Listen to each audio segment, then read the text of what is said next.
fucking cold. Start the intro. Spooky time.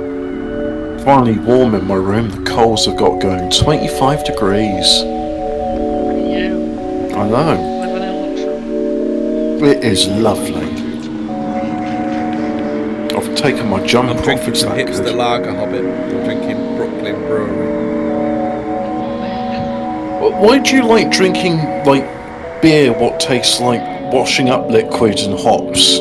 Actually, it's ain't bad, this Brooklyn Brewery stuff. Well, yeah. I suppose I better get to the page. I'll just wait for Aldi when they got another special on Budvar. They're not selling it at the moment. Oh, their hipster beers were alright. That one with the diver on the can. It's clueless. Did you not have... I know, that was Lidl's hipster beers. One of them had a diver in an old school diving suit on the can. That one was alright. I haven't been to Lidl in a while. I was going to say people would know when I have because they'd see a pomelo on the stove, but I haven't done a fire video since episode 100. Oh dear. Well, I mean, I've done 100 episodes of lighting a fire, so how many more do you want? It's done. Right, so got a bit of a mixed bag today. I'm digging into the Fortean Times archives. These are all from 1996. A good year. Yeah. Getting on for 30 years old. That's amazing, isn't it? No. Oh. What happened in 1996? Anyone remember? Yeah. The Prodigy released Firestarter. Total Annihilation wasn't yet out. The Euro Championships were in England. Oh shit, yeah. France won. Oh no, that was Euro '98. Was that the one where Gascoigne was crying? Is that? No, that was Italy '90. Okay. The Pentium MMX chip came out. MMX stands for absolutely nothing, but people kept thinking it stood for multimedia extensions because multimedia was a big thing back then. Like, oh wow, you got a CD with like images, text, and video clips on it. That's multimedia. That's multimedia, baby. Multimedia, and oh yeah, then there was. And if you told kids today, they wouldn't believe you, would they, Hobbit? That's right. Oh, and also there was this thing called floppy disks. Remember those? Yeah, but they were around before '96. There was this inkling about something called the Information Superhighway, and we were gonna surf the web. How do you surf the web? The interweb. Information Superhighway. Do people still use the word surfing in conjunction with the internet? Surfing the web. Perusing. I think they just say they're scrolling social media, don't Googling. They? People just say Googling now, don't they? Googling. I'm Googling. Oh, look at me, I'm Googling. It'll be binging soon, won't it? I'm fucking binging. Do you remember Lycos? You had to with a black Labrador on it. That was comfy, that was. Apparently, someone, there was this old woman who went to AskJeeves.com and she wrote in this really long thing saying, oh, it's my daughter's wedding anniversary and I'm looking for the right sort of present in this range of prices. Here's my credit card information. She just typed it all in. And they actually emailed her saying, like, yeah, Ask Jeeves is a search engine. He's not really a cartoon butler. You should never put your credit card information in online like that. Fucking hell. Who was it I was talking to earlier? Talking to Grant earlier, and someone came up in the street and said, "Can I just use your hotspot, pal?" What? He said that, didn't he? Someone went up to Grant and asked him if they could use his hotspot on his phone. Obviously, couldn't have been a scam at all. No, it's like, oh yeah. Well, the old one they used to do is like, oh, can I use my phone to ring my mum, and then they'd ring like a premium rate number. Oh, okay. Why would they do that? So, like they own the premium rate number. They ring it up, and they just like talk, like the usual sort of stuff you'd expect someone to say when talking to the mother, and then get your money that way. Right, should we do some content? Well, what do you mean? This is content. Okay then. Yeah. People get spooked, don't they? They get spooked when they look at the phone bill. It's like, but it was that. When was that? What I want to know is I want to know in history when the first Nigerian scammer email was. Before that email. Before the invention of the internet, it just came by mail. Yeah, no. My dad says he remembers reading exactly the same thing when he was working in a shop. They'd send letters saying, "Hello, I'm a rich Nigerian prince. The money is resting in my account. I will gladly share it with you." I actually got a letter once from somewhere in Spain saying I inherited some shit. It's just like, what? What have you had, Fraser?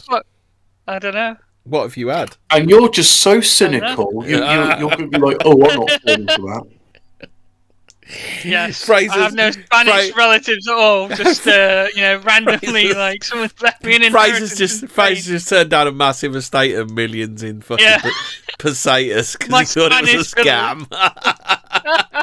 And not just that, you were betrothed to a beautiful Spanish princess. Exactly, it was the King of Spain, wasn't it? That's it, the royal line, I am the King of Spain. I am the King of Spain. Fraser, you need to send me to £20,000. Look, just send £20,000 to Western Union account, and you will be King of Spain. Right. Let's do some content, shall we? 1996. It was a different time. Yeah. Do you think it's too late to claim it? Yeah. Get back in there. If you still got the letter, you'll be all right. Among the many strange episodes in American religious history, they're all fucking strange. It's just like, is there a non-strange American religious shit? It's just all weird. Like, America's not have weird history for 1 second. Go. Yeah. The escapades of the runaway nuns stand out. As if on cue, they appeared at the most appropriate moment during the 19th century. During the 19th century anti-Catholic movement. Runaway nuns who had become disillusioned with the Catholic Church, converted to Protestantism, wrote books about their bizarre experiences, and then went on tour to expose the horrors of popery to the American public. Popery. Not potpourri. Popery. Look, you're spending dozens of pounds relating to on the some Pope. Leaves with a bit of perfume on them. It's a scam. Relating to the Pope, not the nice smelling stuff. So you've been a bit of potpourri, have you? I do say. That smells lovely. I've got the Pope in the corner. To the American public, Protestant anti-Catholic bigots could have not have been happier. Here they said, fucking bigot. Imagine being in 1996. Imagine being in 1996 and using the word bigot. Yeah, well, that's Catholic bigot. The only good Catholics are dead. No, hang on. No, that's the wrong I got this one. wrong way. The Protestants, that's it. Heretic scum. You're just an anti-Protestant bigot, Hobbit. Anti-Protestant bigot. That's right. Could not have been happier. They said that. Here they said we're not just angry Protestants complaining, but Catholic nuns exposing the evil inner workings of the secretive and dangerous Catholic Church. The ex-nuns' claims of murderous priests and sexually ravenous sisters were outrageous. Yet Sexually ravenous sisters. Wow. Yeah. I was in the wrong. Fuck me. I don't think they mean sister in the Norfolk sense. I don't think they mean it in the Norfolk sense. Were outrageous, yet they were believed by an American public ready and eager for any juicy revelation about this feared and hated enemy. I didn't know the Yanks hated the Catholics. Yeah. Yeah, I mean, well, they're all Protestants, aren't they? Well, kind of. Some of them are. Well, there's that thing about being wasps. Oh, Yeah. right. They got stung on the cock by a wasp, and that's why they're all circumcised. Right, where was I? The American public ready and eager for any juicy revelation about this feared and hated enemy. The root of anti-Catholicism in America was the fear that the Pope... It's an enemy! Fucking hell! Yeah. They just sound like golems for the you-know-whos. Yeah. So there was the fear that the Pope, in league with the various European monarchs, was planning an imminent invasion upon liberty-loving America. It was alleged that vast papal armies were poised to swoop down and steal individual rights, do away with your democracy, and force allegiance to the pontiff. In addition, it was rumoured. It was rumoured that the legions of new immigrants were being used as a fifth column the word of God that would help topple the Union. The new Holy Roman Empire. What could be so Ave wrong about Maria. that? Accept Jesus Christ as your Lord and Saviour. I mean, you already profess the faith. Do it correctly in Latin. So this notion, similar to the one currently rampant among American right-wing extremist groups, which suggests that Soviet armoured divisions and their Sandinista cohorts are hiding out in Canada and Mexico, ready to strike and take over the United States. In order patri filii spiritus sancti. Amen. And strange as these charges sound, they were believed with deep sincerity by many. One anti-Catholic writer claimed, "The Pope is losing ground in Europe and will try to build a new throne upon the ruin of the American Republic." The Church was viewed as an anti-democratic cabal, as loyalty to the Pope would theoretically undermine liberty and freedom. Base fundamentalism. Yeah. A stimulant to this fervent... Americans are rational actors. Was this like after the fucking Red Scare? Is this the new? Well, was this No, this is before. This is before. This is the 1800s. This is the 19th century, hell. so it's Wow. the 1800s. Proto Red Scare. It's that nutty century Let again, me guess. Fraser. Let me guess. All the communists were Catholic. Yeah. Oh yes, those famous godless Catholic communists with names like Marx and Lenin and Bergstein. They're all Catholics.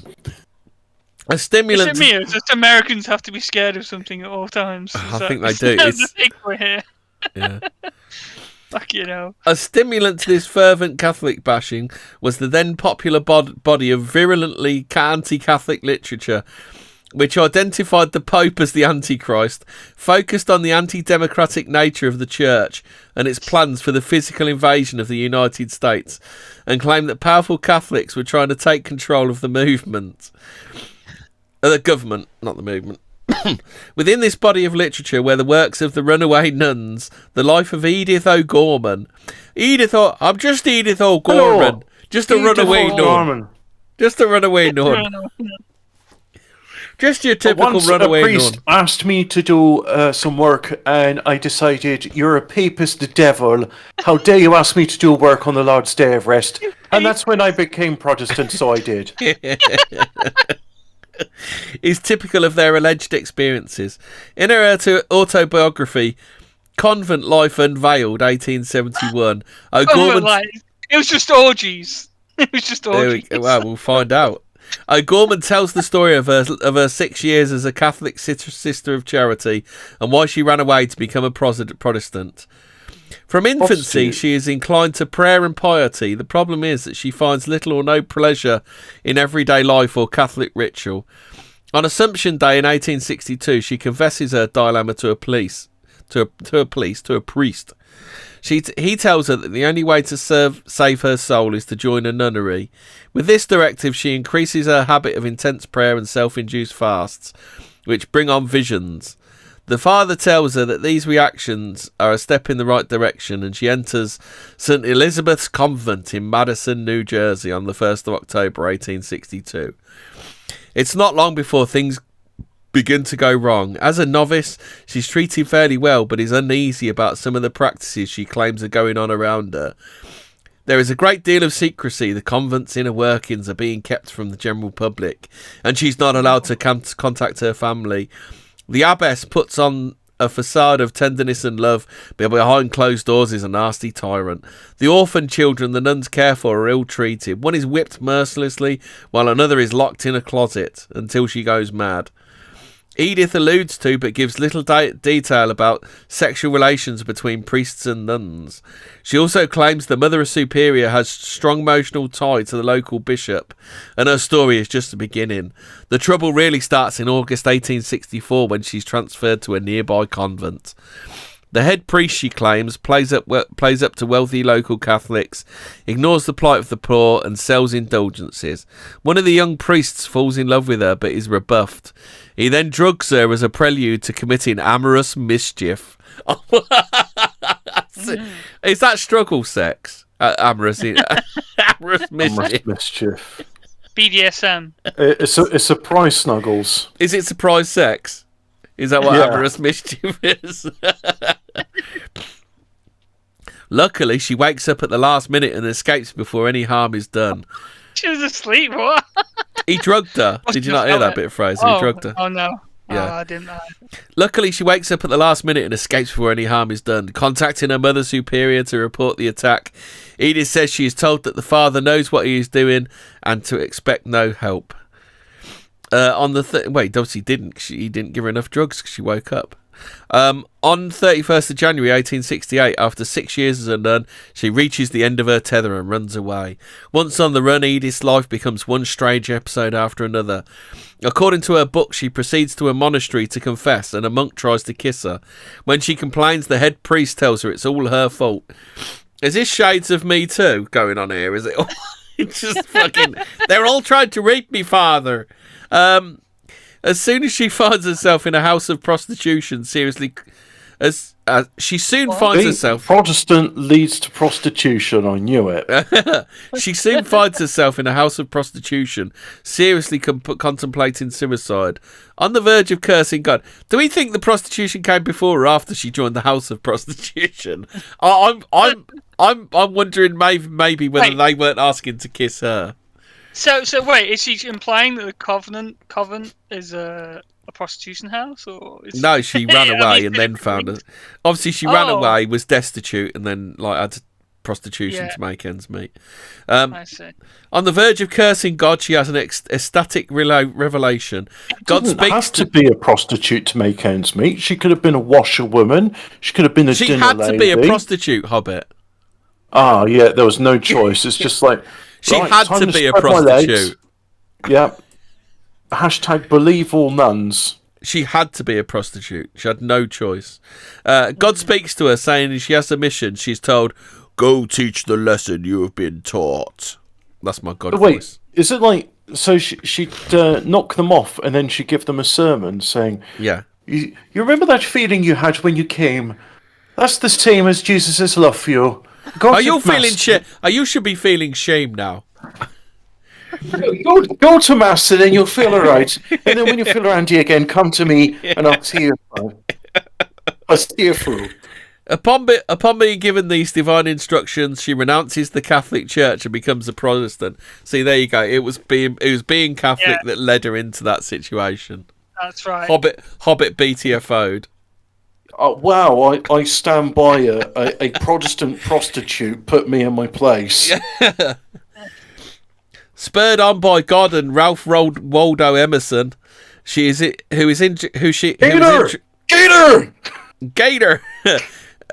Who is interested This horse trying to preach to me! Yeah. Gator! Who is interested in what she has to say.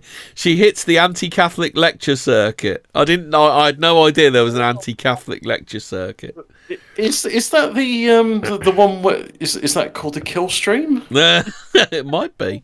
Is this the olden day for Killstream? It might be. Mm-hmm. With Emerson and Louisa May Alcott of Little Women fame in attendance, her first talk in Massachusetts goes well.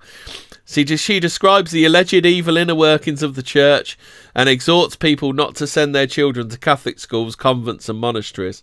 While not quite as lurid as the lectures of Maria Monk, of whom more later, O'Gorman's recitals are inflammatory, nonetheless. After one particular lecture in Madison, New Jersey, the Catholic crowd, whipped into a frenzy by O'Gorman's accusations, rioted. Someone even fired a shot at her, which began a chase through the streets with the angry stone-throwing mob hot on her on track. So if someone shot at her, why did they only have one bullet? Like, they had to throw rocks at her for the rest of it. Or maybe, bullets are expensive. Let's just they throw were rocks at flintlock her. pistols, weren't they, back in the day? It would have been, probably flintlock. The so-called Madison riot raised the issue to a new level of controversy. The press got involved with the O'Gorman case, and she was both lauded and condemned by warring factions. One supportive local paper chastised the church because the priests spend a great deal of time making love to the sisters. The New York Times described the riot as a cowardly attempt to shoot her down. The article ended by saying that Edith had been providentially saved by her and her lectures were arousing people to the danger in their midst. Her detractors they were certainly arousing. Yeah. Especially when she worked in the shag parlour. Her detractors were quick to add their voices as well. One local paper derisively referred to her as not an escaped but an expelled nun, while another called her a lying she-devil. Not only was her sanity put in question, but her virtue as well. Well, considering that she's a whore and a Protestant... Yeah, as Alphabet Cat says, Hobbit would not fare well under Elizabeth's regime. Most of us wouldn't. Unless you wanted a wank for 20 quid. Yeah. Not only was her sanity put in question, but her virtue as well. So some saw deeper issues at stake, however. A grand jury convened to investigate the Madison riot had chosen not to bring any charges. An irate letter to a local newspaper claimed that the conviction in this community is that the matter was manipulated by somebody in the interests of the parties implicated. The writer was convinced the Catholics had started the riot and a powerful... The Catholics had started the riot, and powerful Catholics had used their political influence to hold the investigation so that the guilty papists would go free. The dirty papists. We need nationalism for proud Protestant British men against the evil papist soup dragon hobbits of the world. Got to stop the soup man and his evil Catholicism. Talking about his lentil soup, evil papist cuisine. Edith O'Gorman was quick to join the conspiracy theorists herself. Besides calling for an end to Catholic interference in US policy, although what policy she did not say, she claimed the church officials allowed her would-be assassins to get away. With genuinely apocalyptic flair, she observed that it proved to be signs of a mighty struggle multiplying. In a tone of self-righteousness, she said to "Let it happen," concluding ironically by evoking the very words used to justify the Catholic slaughter of Cathars in medieval France. Because God will know his own. Luckily, the controversy soon died out after the Madison riot. Edith was still giving lectures as late as 1875, but interest in what she had to say was waning. Her talks were eventually cancelled because of a lack of interest, and like other runaway nuns before her, she drifted back into obscurity. Anti-Catholic fervour, with a few isolated exceptions, never really reached the heights of physical destructiveness in America that it had in Europe. Convent Life Unveiled was not the first runaway nun narrative. The genre was well known to 19th century American readers. In fact, Edith was one of the last in a whole line of such works. The first in 1835 was Rebecca Reed's 6 Months in a Convent, the story of alleged hardships and horrors suffered by Sister Reed at an Ursuline convent. What's an Ursuline convent, Hobbit? Ursa means bear, doesn't it? So let me have a look. If I type in, what comes up? Ursuline. Ursul Ursuline Convent. The Ursulines, also known as the Order of Saint Ursula, is an enclosed religious order of women that branched off from the Angelines, also known as the Company of Saint Ursula. That's explained that then. Yeah, so. Oh, the Ursulines. Oh, they came from the Angelines. Oh, great, thanks. Now we know what they are. It's the Order of Saint Ursula. I don't know who Saint Ursula is. Well, let's have a look at Ursula, Latin for little female bear. So I was right, it was bear. Yeah. Is a legendary Romano-British Christian saint who died on the 21st of October, 383 or 385. It doesn't have Anno Domini in the end of it. Oh, somebody's been revising these articles. Anyway, feast day is 21st of October. Little information about her. She's killed along with her at Cologne. Holy Virgins, so the Germans killed her. Bloody Germans. What is it with them in killing Christians? They just can't stop themselves, can they? Right, so... Oh, you finished up it, or you carry on, or you got more? Oh, no, I'm just angry. Okay. Germans killing good Christian women. In fact, Edith was one of the last in a whole line of such works. The first in 1835 was Rebecca Reed's 6 months... Oh, I've done that. Ursuline, yeah. The book sold a brisk 200,000 copies and inspired a mob of enraged local Protestants to burn the convent down. The most notorious book in the Runaway Nun genre was The Awful Disclosures of Maria Monk, published in 1835. Another American bestseller, it tells the horrific story of a poor girl's supposed fate in a Montreal convent. Get your hands off me, you damn dirty Canadian. Hey, you, buddy. Hey, buddy. I'm not your buddy, pal. It is packed with dizzying stories of illicit sex between priests and nuns, grisly baby murders, secret passages, and other assorted... does any of this sound familiar, Hobbit? Like abuse and secret passages? The back passage is secret.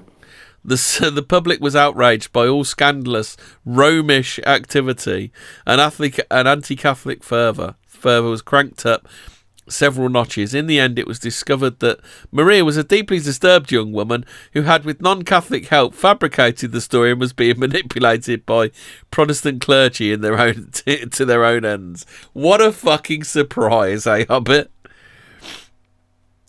Sorry, I'm just very angry. I should stop looking at this. Peter Tatchell saying he's not my king. It's like, is Peter Tatchell a British citizen? Yes. In that case, he is your king, dickhead.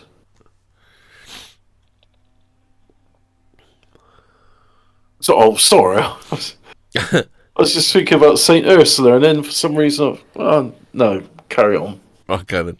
Another expression of runaway nun literature was the 1874 novel Secrets of the Convent and Confessional by Julia Monair Wright. It drew heavily upon real-life characters for a fictional account of the supposed secret horrors of the Catholic Church. Miss Wright's book is filled with what was in many Protestant quarters the common view of convent life at the time: underground passages full of sisterly captives, sinister leering sex-obsessed priests, and wicked house mothers.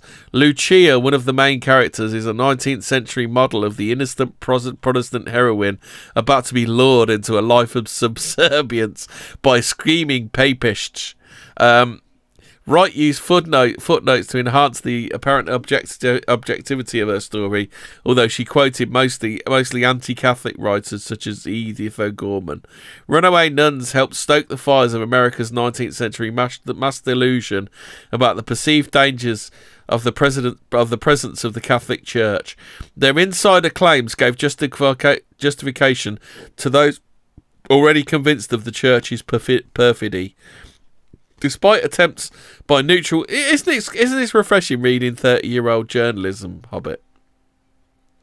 It's nice when it's coherent. It's like, these are sentences which, if you spoke them aloud, like you are, Yeah. they make sense. Do you think, like, I know, like, do you think, like, these journalists, maybe they're using chatbots to write the stuff for them, and they go, oh yeah, that looks like English, just pass it, not even proofread it? Yeah, exactly. They probably run it through a spell checker, don't they? Despite attempts by neutral parties, including many Protestant clergy, to show the hollowness of these women's claims, they were still believed. In fact, it seems that the more runaway nuns proved to be wrong, the more doggedly some believed them. Uneasiness about the economy, oh God. The lefty shit always comes in there, doesn't there? Uneasiness about the economy, immigration, changes in society and culture, and a general... Isn't it funny how, like, the more things change, the more they stay the same? 1874, we still had the same fucking problems as we do now. Well, you know what they say, nothing new under the sun? Yeah. Changes in society and culture and a general distrust of things different or foreign brought out the now usual reaction of scapegoating and the search for hidden powers and conspiracies people felt sure existed behind the closed doors and ivy-covered walls of the church. It had happened before with the witches and the Freemasons, and it would happen again with the blacks, immigrants, Jews, communists, and even the United States federal government itself. Reason and logic were muzzled by an uncritical and angry mob. The runaway nuns were a phenomenon that appeared just at the right moment and to confirm and help spread people's worst fears. Then they faded from view once their work had been done.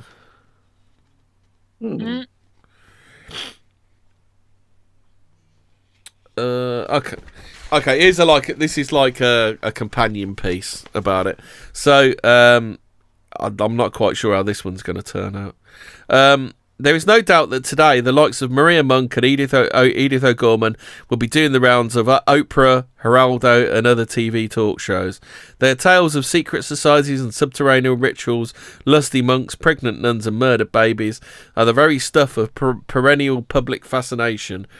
However, today's survivors are more likely to have fled from the evil clutches of a satanic cult or alien geneticists. The survivor tale forms a distinct genre, one aspect of which can be traced back at least to the 1st century BC, when a Greek writer called Apion satirised the secret meetings of Jews in the catacombs of Alexandria. Historically, there has always been a morbid curiosity about closed communities of any kind, whether these be religious groups, gangster societies, remote tribes or aliens whose isolation threatens mainstream society.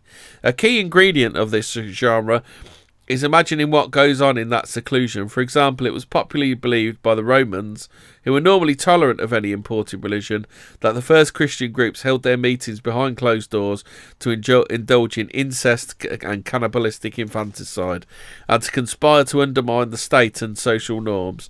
The very activities that modern Christians impugn imagine satanic cults with today. However, we don't have tales of people escaping from early cults. Instead, the stories are told by characters who claim to have stumbled upon furtive rites in progress or perhaps even infiltrated them for some purpose. The 1st century Roman satirist Juvenal and the Christian fathers such as Hippolytus in the 4th century were fond of attaching scandal to mystery and Gnostic cults in this way. An effective tactic of ridicule practiced widely by unscrupulous tabloid journalists to this day. The other main root of the survivor story can be found in the mythological journeys of the shamanistic types, who wake from their trances to tell of their adventures in the underworld or some other plane of being. The rich variety of these narratives, from near-death experiences and magical quests to entire other lives, forms the core lore, very good, of most cultures. The core lore.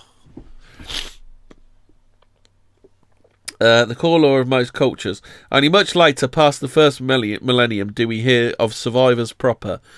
People who are attacked and kidnapped by supernatural forces, be they fairies, witches or demons, and who escape vile torment through divine intervention or natural cunning. What do you think of this then, Hobbit? I don't think I'll read the rest of it, it's getting quite boring, but yeah, that's the first part of that. The only objection I have, I mean, whilst I'm interested in hearing it, it's like, yeah, I don't feel I can contribute anything to this. Yeah, it's a bit milquetoast, isn't it? Yeah. It's completely out of my wheelhouse. I mean, Yeah, it's not really something we experience anymore, is it? No. no. Well, Right.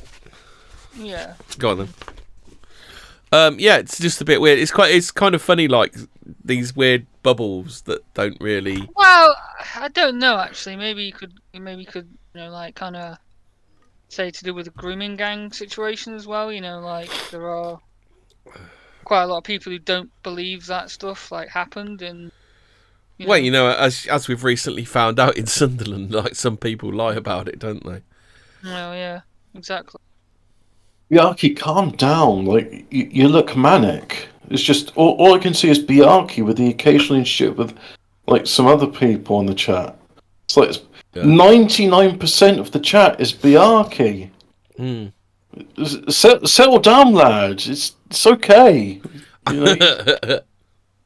Take a breath. Oh dear, you've upset him now, I bet. Right, you ready for some nutty Russian Cold War stuff? Yep. Hey, there is something about the Russians. Do you remember that girl who could diagnose people by looking at them? No. So even if they had like internal tube, it was around about the late 90s. It was a girl. They were trying to trick her and stuff because obviously BBC are there and they get these various patients in. It's like, yeah, you've got a tumor on your lung, and the guy's like, yeah, I do. It's this, and it's on my right lung, and then like she's pointing out other things like, oh, you also want to check out your spine on the vertebrae there, and she like points to the guy's like back, saying, and then go and get an X-ray. And it's like, oh yeah, there is a lump on your spine. I don't know how she was doing it. All I can think is David Icke said this thing, and I think this is one of those Unless things she was about possessed how. by a demon, she was putting it there. What? Right. So this is how I think she was doing it. David Icke has said this before about hypnotism, and there's this man being hypnotized so he can't see his daughter, and the hypnotist holds a watch to the daughter's back, and he says, "Can you see what I'm holding in my hand?" It's like, "Yeah, it's a watch." Yeah. Yeah. Can you read the time on it? Yeah, it's this time. And then if people think, oh, well, he might know what the time is.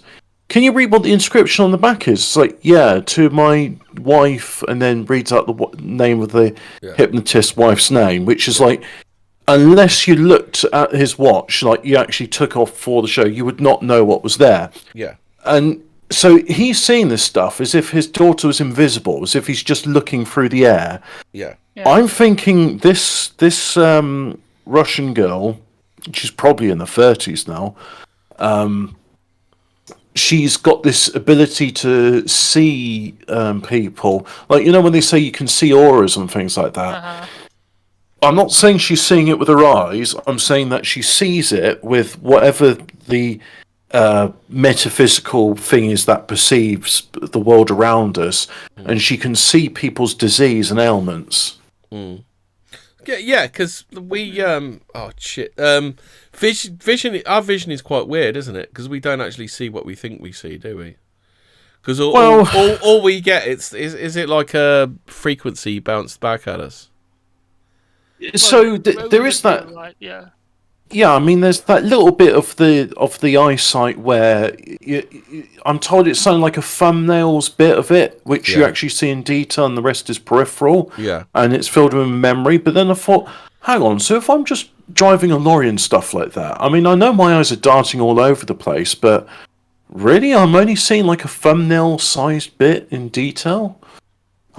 Maybe that works for driving, like things are in motion, and then if you see something close to you, you focus on it. Sorry, back to the article anyway. Right. So, wonder if I can find the name of that. So it took hours of turnings on muddy roads, but we finally found the black box sitting in the middle of the seemingly endless Russian plain. Following a trail of high wire fencing, we came to a dead end gate blocking a dirt track. Behind the fence, far in the distance, stood a squat, anonymous building. It certainly had the feel of a military facility. The gate was festooned with warnings of the dire consequences going on, and there were signs of some activity. We hurried away as neither of us wanted to infiltrate this place by being arrested. Not the least of our concerns was what might happen to us inside such a building. We suspect that this grim-looking establishment housed part of the Soviets' top-secret psychic warfare division. A program, we had been told, included experiments involving exotic drugs and apparatus, twins, sleep deprivation and hypnosis. There was little attraction in the prospect of becoming an involuntary guinea pig in such research. The trail that led my writing partner, the Harvard psychologist Jean Rasser Kearney, and me to this dangerous and desolate spot started with the human brain and covert government attempts to tap its purported powers. At the height of the Cold War, with the Eastern Bloc sealed off from the West on both sides, desperate for accurate intelligence of enemy activities, the superpowers experimented with the ideas of using psychics to penetrate places and projects that no secret agent or electronic surveillance could gain access to. These so-called remote viewing experiments, they involved psychics sitting in a room in America or Russia and projecting their minds across continents into enemy territory, were backed up by even more sinister schemes to harness psi powers for offensive operations. The powers of some psychics, as it was suggested, are so advanced they could be channeled and amplified to cause madness, mutilation and death in the enemy camp by means of psychotronic warfare. What do you think of this kind of stuff, Hobbit and Fraser, then? I mean, I can't remember the name of the guy, but he was a famous remote. No, he was. The name will probably come to me as people I'm in bed flip-flop on tonight. Yuri Geller. Like, some people think he's a complete and utter bullshit artist, and other people think he worked for the CIA, don't they? He died recently. He was on Henrik Palmgren's show. He's an American guy, and he would remote view onto military bases on Mars as well, he said. God, here we go. I think I've heard of that. Do you know the one I'm on about? I think I've heard of the guy. I don't even know his name, so I'm not even. I wouldn't even guess it. So I don't even know the guy's name, but I think I have heard of him. The classic secret space programmer. If you want, I've got the article about the woman who fooled the world with her X-ray vision. Oh, what? She was just making it up, bro. Well, I haven't read the article. It's not Snopes. It's something called VT. Did you want to give my voice a rest and then do that for a sec, then, Hubbard? Yeah, I'll read this for a bit. Most of us, this is by Emily Barrett. Most of us, at some point or another in our lives, have fantasized about what it'd be like to have superhuman powers, whether it be flying, invisibility, or Hulk-like strength. And that's got a hyperlink to it for some reason. Well, have you ever seen the original Hulk series, Hubbard? I think I might have, yeah. Well, Banner's experiments were in the TV series were into that thing, you know, where apparently women get superhuman strength when their baby is trapped in a car or whatever. Adrenaline. Yeah. The superhuman power of have adrenaline. That's what he's researching into in the Hulk series, and that's what leads him to becoming the Hulk. Adrenaline makes him green. He gets the gamma radiation somehow, doesn't he? So, and that's how he becomes Hulk. They never really very hot on science in that Marvel stuff, were they? Well, this is the TV version, so that's not even like that, is it? Well, you know, it's all the same. Well, the science, if you want me to get really nerdy about it, the science of the superheroes is there's two types of people. So there's like normal people like we are, and then there's, I can't remember what they call them, but they're the people who, like, X-Men. normal people will get not mutants, but there's like another sort that if something happens to them, they can become superheroes.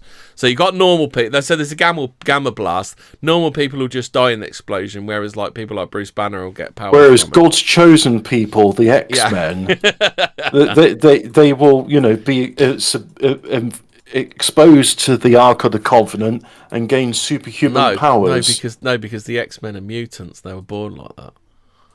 Oh, sorry. Yeah, no, but they're chosen, and that way, when the radioactive spider bites them, they don't get cancer and die, but they're able to, read all the scrolls from memory, even having never read them. But anyway, back to this girl. Oh yeah, so there's just something so tantalizing about being able to go above and beyond the normal its a human capability. Every now and then, of course, we do come across people who seem like they have extreme or even magical abilities. There are individuals who can hold their breath for prolonged periods of time, for example, or withstand extreme temperatures without any apparent damage. But nobody has come as close to convincing the world that supernatural abilities as Natasha... Is that like people who can be gassed about 11 or 12 times and then survive it? Well, that's superhuman luck, isn't it? Natasha Demkina, a woman from Salansk in Russia. Demkina Faso. Yeah, no, not Burkina Faso. That's the woman I wouldn't deliver to because I'm evil, and I'm not carrying a pallet up 2 flights of stairs. It weighs 200 kilograms. Fuck off. But anyway, Natasha Demkina. You just need some adrenaline, Hobbit. That's all you need. Yeah, you just need some gamma radiation, Hobbit. I just need someone to say, look, this isn't a commercial residence. What the fuck do you think? I'm taking this lorry up to your flat. Natasha drive a lorry into a flat and then deliver it there. Yeah, that would be a racism. Anyway, ever since she was 10 years old, Demkina has claimed to have X-ray vision. Hang on, this is Russian. I was at home with my mother and suddenly I had a vision, she once said, recalling her first experience with the phenomenon. I could see inside my mother's Natasha body. is Satan backwards. What? Natasha is No, Satan it's backwards. not. That would be Ash. Hang on, let me just type it. Let me just AH8AT. Natas. It'll be Natas. And it's Satan. So Satan. Satan. Satan. Satan. Satan. Satan. Anyway, I was at home and I saw my mother. I could see inside mother's body and I started telling about the organs I could see. Now I have to... Do you know, just a brief tangent. I got hypnotized once. And, you know that thing with children where they say, oh, I got your finger? Yeah. So, neighbour, he said, oh, I got your finger. And he's convinced me he's actually done it. And he pulls on it, and I'm looking, it's like, well, that's incredible. You've taken my finger off, it doesn't hurt. And then I was looking intently at my finger, the cross section of it. Because it's like, wow, I've never seen inside my fingers. Now, bear in mind, I'm about 4 or 5 years old at the time, so my imagination doesn't really know. I haven't seen viscera in detail. Yeah. So, cross section of my finger looks like a carrot that's been sliced, except it's pink instead of orange. So, according to my child's eye view, the cross section of my finger looks like a bloody carrot. Looks like a pink carrot. Yeah, that's it. Now I have to switch from my regular vision to what I call a medical vision. For a fraction of a second, I could see colorful picture inside the person, and then I start to analyze it. Initially, people thought the young girl simply had an overactive imagination, that she was just a child playing a game. However, before long, it became clear that often... Do you remember you used to play Diagnose the Illness? That was a fucking great game when I was a kid. Oh, yeah, I believe you have golfer's elbow. Yeah.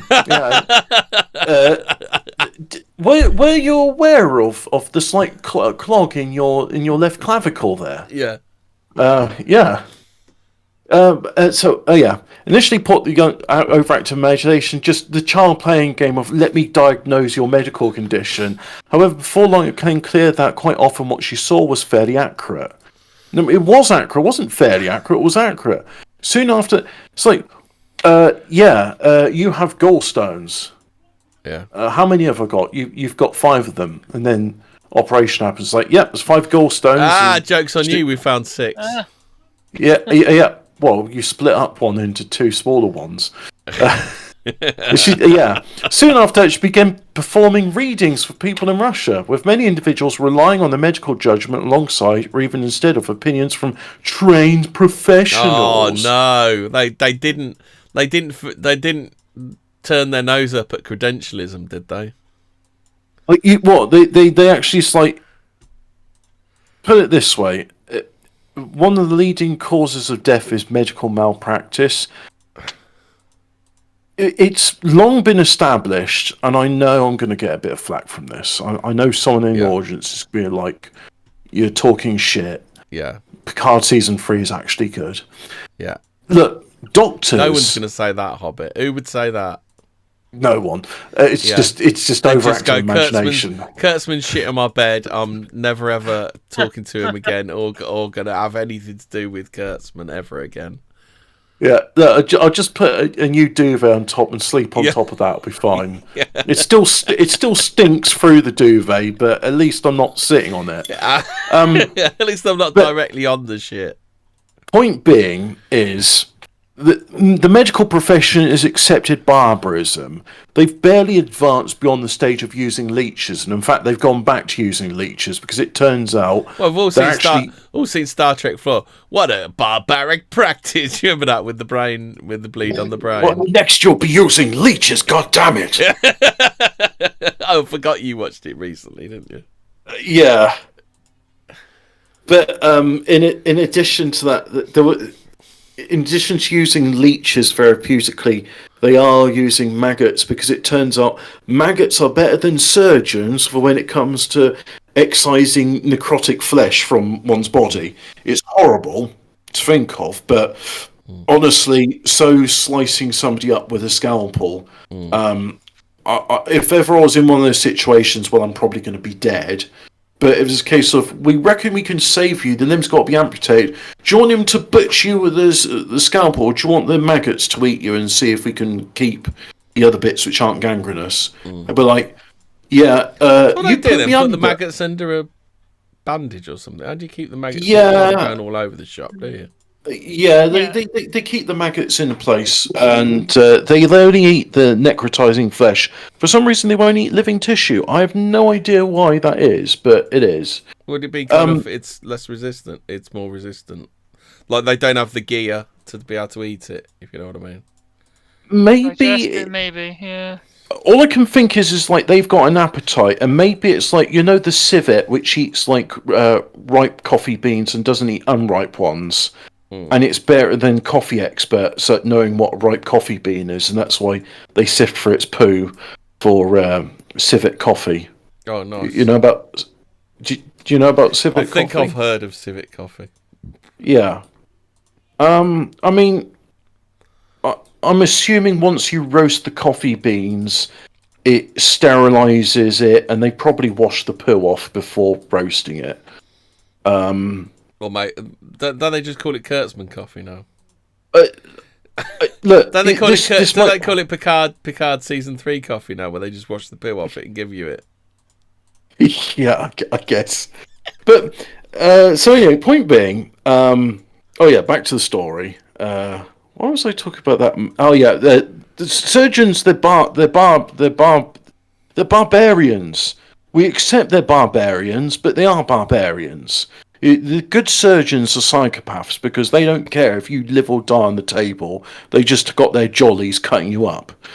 Now, this girl with a medical vision, she did not shoot to fame until 2004, however, when she was 17 years old. So 2004, that was 19 years ago. So yes, she is now 36 years old. I was right. Hey, I wonder if she's married.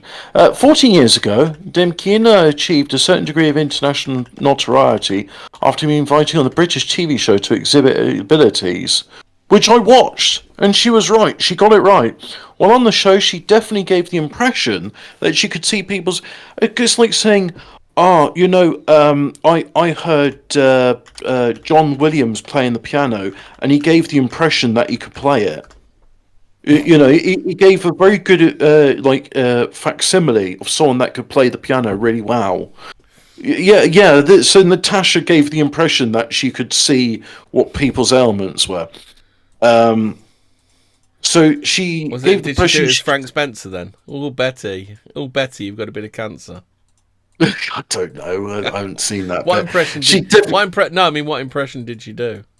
Oh, well, she definitely gave the impression she could see beneath people's skin to a cellular level, she once claimed, and was able to tell one of the hosts he had a bad ankle. After that, she was featured on the Discovery Channel show, The Girl with the X-Ray Eyes. Hey, wasn't there a song called The Girl with the X-Ray Eyes by Babylon Zoo?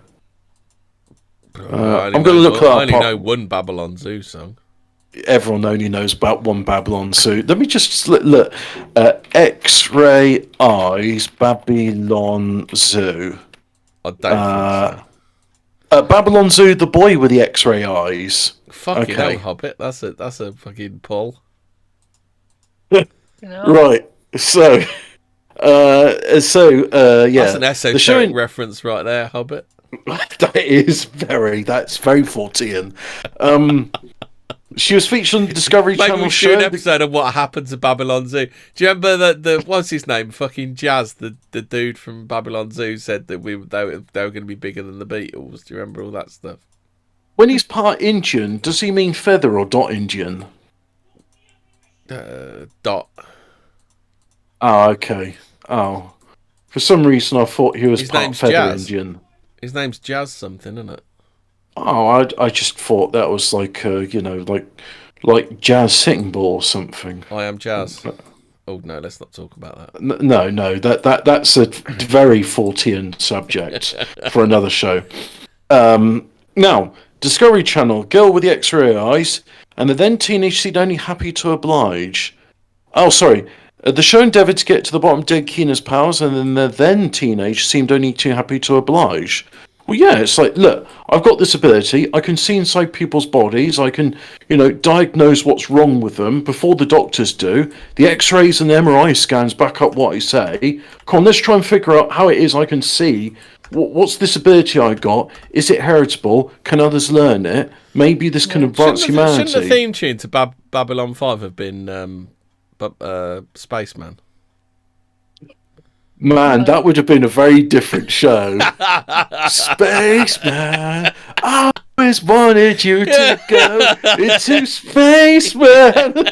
And then they could have shown who was the human. This is blasphemous. They could have shown John Sinclair in his holy saint form as Intergalactic Christ. He's just sort of floating there, and the Minervans are like, "Wow, he is the intergalactic Christ." Minbari. No, Minbari. Yeah, sorry. Yeah. Do you know Brassai took the piss out of Babylon Zoo? They took the really? Yeah. Oh, yeah. I've got to watch that. But anyway, he reported because the lead singer was called Jazz Man. Oh fucking hell! I've just realised how bad that name is. Jazzman. Oh fuck's sake! I'd never noticed at the time how bad that was. He reported that Mandrew further ire through his self-aggrandising interviews and noticed his ridicule in the media, including from the NME and the 1997 episode of comedy TV series Brassai. I think I remember this. He was just sort of briefly mentioned in passing. He was because he was very pompous, weren't he? That jazz man. Well, he did say he was bigger than Christ. Yeah. Which he claimed was a modest boast. Now, wasn't there? Their album. I think the Boy with the X-Ray Eyes was their album. There was. You said feather or dart. He was Yeah. born in 1971, Dudley, West Midlands, England, to a Punjabi Indian Dudley, father Miss and a Vincent. mother of Sioux descent. So he is Both. Feather and Dot. Both. He is the Alpha and Omega of Indians. Yeah. All right. So anyway, back to Natasha. Yeah. So 2004, 17 years old. I like the section after Spaceman. Just like there was nothing after Spaceman. After Spaceman, Jazz went to work in W.H. Smith. B&Q. Yeah. Oh, I was close then. No. It doesn't say what happened to him. I think they pretend that he's still. I don't know. They pretend he tried to do some stuff. Yeah, he applied to do a senior supervisor role at W.H. Smith. Yeah. Shift manager. So now, bottom Dinkina's powers, yes, and then she seemed utterly convinced of her X-ray vision. It's like, wow, it's like saying I'm utterly convinced I can see the colour green. And sure enough, when asked to prove her skills, Demkina fared rather well. She was asked to analyse a group of people and tell them what she thought, if anything was wrong with them, and the majority said she was correct. She was able to pick up on the migraine condition in one woman. How do you pick up on a migraine condition on someone? That's like X-ray vision's one thing, like, oh, you've got a compound fracture. Two things you can't prove: bad backs and migraines. Endometriosis. Is it Let me have a look. endometriosis? I think, isn't it? I mean, that's not hard, really, is it? You just turn on a light. If they've got a migraine, they'll wince, yeah? Endometriosis is only if they're having a one right at that minute. Right, endometriosis is a condition where tissue similar to the line in the womb grows in other places, such as ovaries and fallopian tubes. Hashtag woman issue. Okay, Yeah. So that's not X-ray vision because X-rays can't detect soft tissues. Oh yeah, definitely. And a heart defect in a man. But how was she doing it? Richard Wiseman, a professor of public understanding of psychology, observed Denkina as she analysed people and noticed something very peculiar about how they reacted to her diagnoses. When I started to do the usual readings, I couldn't believe the discrepancy between what I was hearing and how impressed the individuals were, he said. I thought they were going to walk away saying it was embarrassing, but time and time again they said it was amazing. This was particularly surprising, Wiseman explained, because before each reading, I asked people what the main medical problem, and then Tesha never got one of those right. Do you know the weird thing that you haven't picked up on, Hobbit? The fact that these people knew they had these conditions. So is she doing straight up telepathy? So is that... Well, look, she's definitely reading something, and I don't know what the mechanism of what she's reading is, but she's seemed to pick up on it. What there are no tales of is people adamant they haven't got the condition, but later went to the doctors and found out they had it. It's weird that all these people know they have the condition.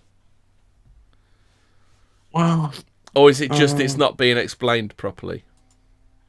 I'm sorry, I'm being really distracted by this sideline article. It's one of those eat the bugs things, but it's described as Mom, M-O-N, admits she saved hundreds on food bills after feeding daughter crickets. Well, that's child abuse. Yeah. You're evil. Now, the thing is... did they say anywhere where someone was adamant they didn't have a condition and they found out they had? The thing is... Because it seems to be people that already know they have the condition that she's telling them about. Let's read on and find out, because the thing is, if you haven't seen the documentary, it's worth, reading about it. I hope I wonder what she's up to these days. Now, thing is, Demkina was correctly... She's working I'm just going to refer to her as... She's working at W.H. Smith with Jazz Man. She's working at W.H. Smith skis. I'm going to call her Natasha from now on, because I don't know how to pronounce her surname. Yeah. Natasha was correctly identifying some medical elements. However, she often diagnosed a lot more that weren't there. Plus, the ones she did get right were always vague and easily interpreted in a number of ways. Because of this, scientists began to believe that Natasha was simply very good at reading outward signs of illness. How do you read outward signs of endometriosis? When someone's bent over, double clutching their stomach. Don't know. You got a guppy tummy? No. No, you've got endometriosis, but I'm a man. Oh, well, that's what you think you are. Yeah. I'll send two spirits in you. Yeah, I noticed the scar on your arm. No. And, the distinct lack of flesh on your upper thigh. And adapt what she was saying to what she was told by patients. And the strong smell of tilapia. Yeah. Ugh. That is man-made horrors beyond my comprehension. Yeah. In order to prove the girl did not have any extraordinary abilities, Wiseman and a team of septics devised an experiment. We designed a simple test that would eliminate the possibility of using code reading to... Oh, sorry, I can't do Galf speak. Yeah, that's... fish for correct information and to prevent Natasha from making diagnoses that could not be disproved without an autopsy. Or Andrew A. Skolnick. A research... That's but I'm not dead yet. Look, this is for science. You signed the contract. You got to do it. I'm not dead yet. A researcher took part. Yeah, it took part in judging Natasha's abilities. We recruited 6 volunteers who each had different medical conditions, visible X-rays, plus normal subject who had none of the 6 target conditions. Natasha was handed 6 test cards, each with the description of a target medical condition. Oh, you made it multiple guess then, bitch. In English the and other Russian. thing is that her thing isn't reading cards; it's reading people. We provided with anatomical drawings to make sure she understood exactly what to look for, where to look. It took her more than 4 hours to complete the test, and even then she only matched 4 conditions to 7 people correctly. Yeah, because you completely changed the way she reads people. Yeah, it's like, look, we've put you in the room which has only got black and white in it. See if you can see the colour green now. It's like, yeah. Well, of course I can't see the colour green. There's no green in this room. You failed the experiment. Yeah, you trying to convince us there's colour green, you madman. Yeah. Well, this is what they do. This is what quote unquote scientists do with a lot of shit. They fuck up the... Because apparently it's been done with the some of the... because people come up with these weird herbal remedies for shit, don't they? And what they do is they fuck up the quantities and things like that, don't they? And imagine you're the right brothers and stuff, right? And rather than going, yeah, let's have a go at making this heavier than air flyer, be like, right, let's try and disprove that this could ever take off the ground. Yeah. And you just make it shit, you make it underpowered, and it doesn't take off. It's like, oh well, look. We've proven that this will never happen. It's more like, look, your design doesn't work. Yeah, but you've overweighted it, made the wings shorter, and it's not gonna. Yeah, but we proved it doesn't work. Look, we've hobbled these horses and proved that they cannot gallop. See, horses can't run. So she got 4 out of 7 correct. Where is this? 4 out of 7 correct. Some have argued that this is actually a very high score and suggest that Natasha possesses at least some psychic ability. Well, yeah, it's definitely some sort of ESP. However, considering that amongst other mistakes she failed to notice a large metal plate in the skull of a man who had formerly had a brain tumour, it appeared that a high score was simply down to lucky guesswork. Now that's interesting. Something is not able to detect a metal plate. That. Yeah, but isn't she discovering current conditions, not old ones? Well, I don't know. You see, because rather than probing the limits and the strengths of her ability, it's just let's just disprove this so we can move on. Yeah. So despite this, Natasha is still regarded by many as having psychic abilities even today. Yeah, because It they continues didn't, to do, aid they didn't patients. do the fucking thing properly. Like, if they'd have done the test Yeah. properly, they probably could have disproved it. But instead, they completely changed the parameters of what she does and how she does it. She still does like better than average. And they go, oh yeah, this is proof that she's not very good because she's done better than average. Imagine you got a doctor, right? And the way he diagnoses conditions of patients, like, oh, you've got diabetes, is he tastes their piss. And people go, oh, he should be disbarred, get rid of his medical license, it's terrible. It's like, yeah, but he's accurately diagnosing patients. And also, by the way, that's how the medical profession used to do thing in an Elizabethan time. Before the Carolinian, before the Carolinian age, there was the Elizabethan era of the first one. Well, and then the way you prove this wrong is they would by just taste it. Yeah, but then those scientists, they'd prove him wrong by making him eat shit and try and work out people's diagnoses. Or they'd give him some sulfuric acid, and when it burns his tongue, it's like, see, you weren't able to diagnose that as piss, were you? It's like, they completely fuck the experiments up, and then and then you go, well, you like that experiment's completely fucked up. It's like it's nothing like you're not testing her things. You've completely changed it all. We broke her kneecaps, and then she wasn't able to walk up to the patients anymore. It's like, scientists have actually found out that spiders have ears in their legs. Did you know this? They hear using their legs? Yeah, No. it's the sound in it and the tips.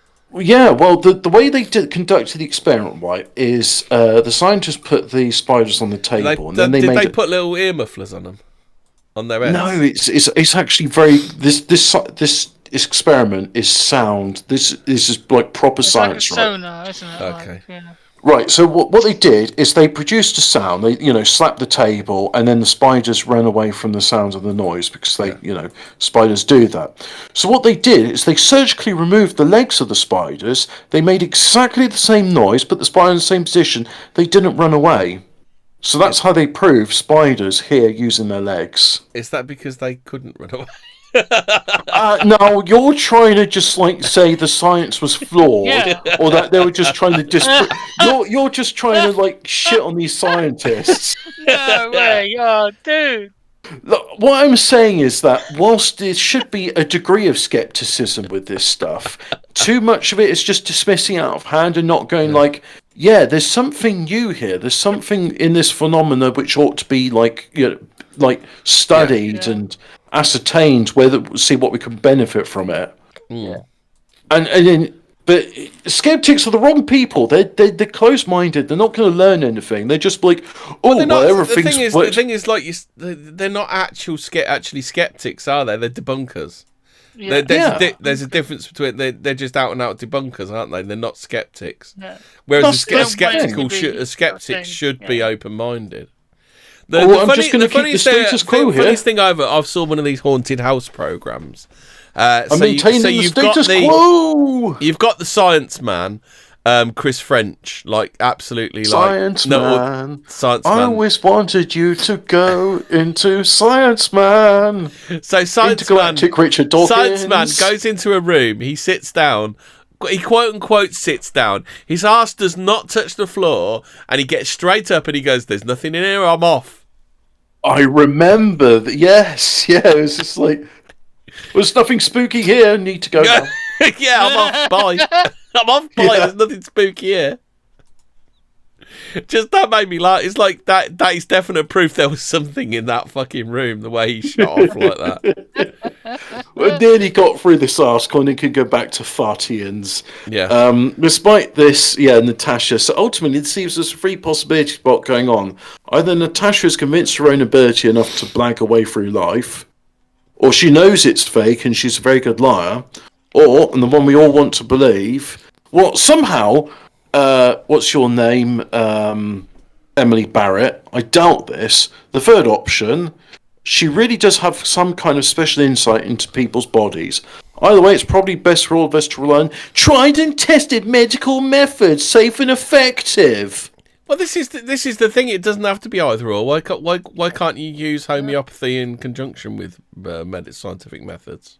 Why is it that Emmanuel It Rothschild? disproves it because it disproves science. It Why can't is have it these that things.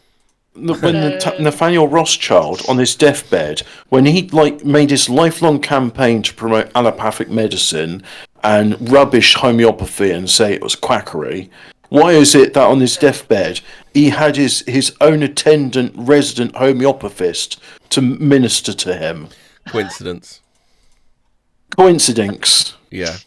Well, yeah, Clutching because at science straws. has ordered. Well, they Who's can't have clutching at any. It's straws? like it's ghosts. You can't have ghosts in a scientific world because they go against the grain of the order of the day. So, given the thing is, it's not they go against the grain. It's they make scientists look stupid because they can't replicate one in a lab. It's like why should you be able to replicate a ghost in a lab? It's a fucking ghost. We might have to do a Fortean words about the replication crisis, and it turns out it's because of women. Women are just not good at science. And I think we need to just do an I fucking love science episode. Yeah. Oh, you know what? We should see. We if we do can that get... every episode, though, don't we? I Yeah. Well, except for the I love science. Except for the true crime episodes, but yeah, we need to. Oh, by the way, her name's Natalia Nikolaevna Demkina. Professor. Yeah. Hey, shut up! She's not African. You keep calling her Demkina Bufasso. She's on Instagram. Is she? Is she on OnlyFans? I hope not. Better check. Oh, sorry, this page isn't available. Natasha Demkina, the girl with very normal eyes, livescience.com. A Russian team claims to have X-ray-like vision. The Guardian. Does she? The visionary or fortune teller. Controversial soup dragon, Grandmaster soup dragon, Hobbit, claims he can see the colour green. Scientists dispute these claims. Wait, what? The colour, you can see it. You can see the colour green. Yeah. I'm literally looking at a packet of a green packet in front of me. Yeah, but Hobbit, to prove it, I've got to make you wear these anaglyph 3D glasses. Oh yeah, I'm wearing a green shirt. That's how I'm going to disprove that you can see green by putting red and blue filters over your eyes. That night I was really ill. My poo was green. Right, we're ready to go back to the Russian spying stuff. Yes, that was a major tangent, wasn't it? Just a bit. Classic Hobbit tangent. Oh yeah, but it was linked, wasn't it? That's why we do the tangents. Well, it's Russian psychic stuff, isn't it? About 30% of the time, that's why we do the tangents. Yeah. They're always. This is the good thing about Hobbit tangents is they always double back. You don't think they're gonna when you start, but they do double back. It's like walking in a straight line in the desert. Sooner or later, you're walking a circle. Proof of real effectiveness of these psi warfare programs is now only coming to light. Some detail of the advances came to light in Channel 4's The Real X-Files. Did anybody watch that? No. I don't think I did either.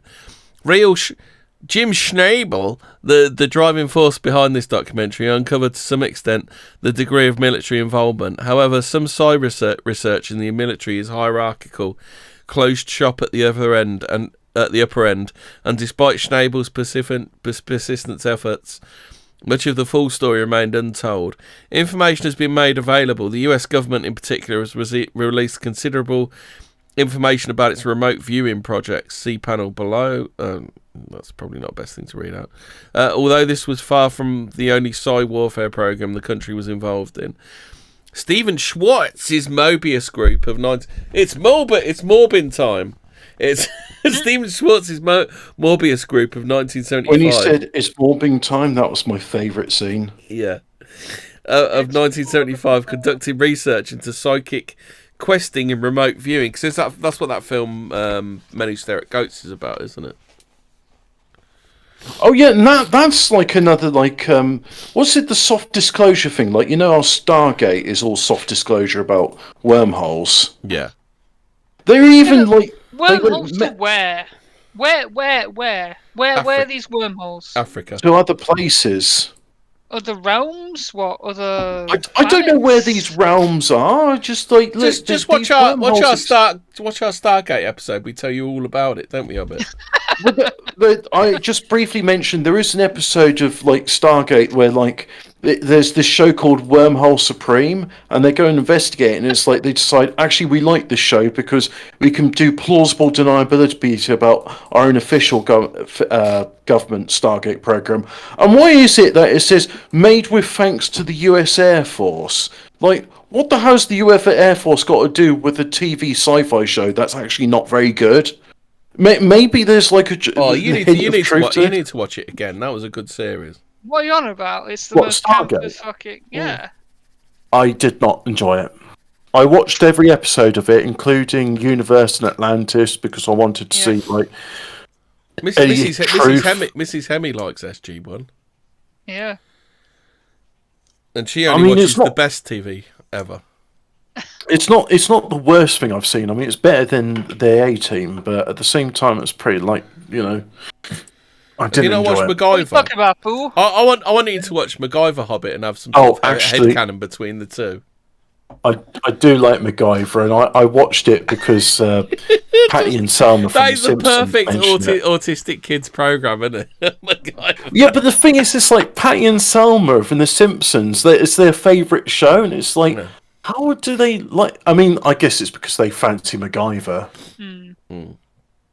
Richard Dean Anderson. So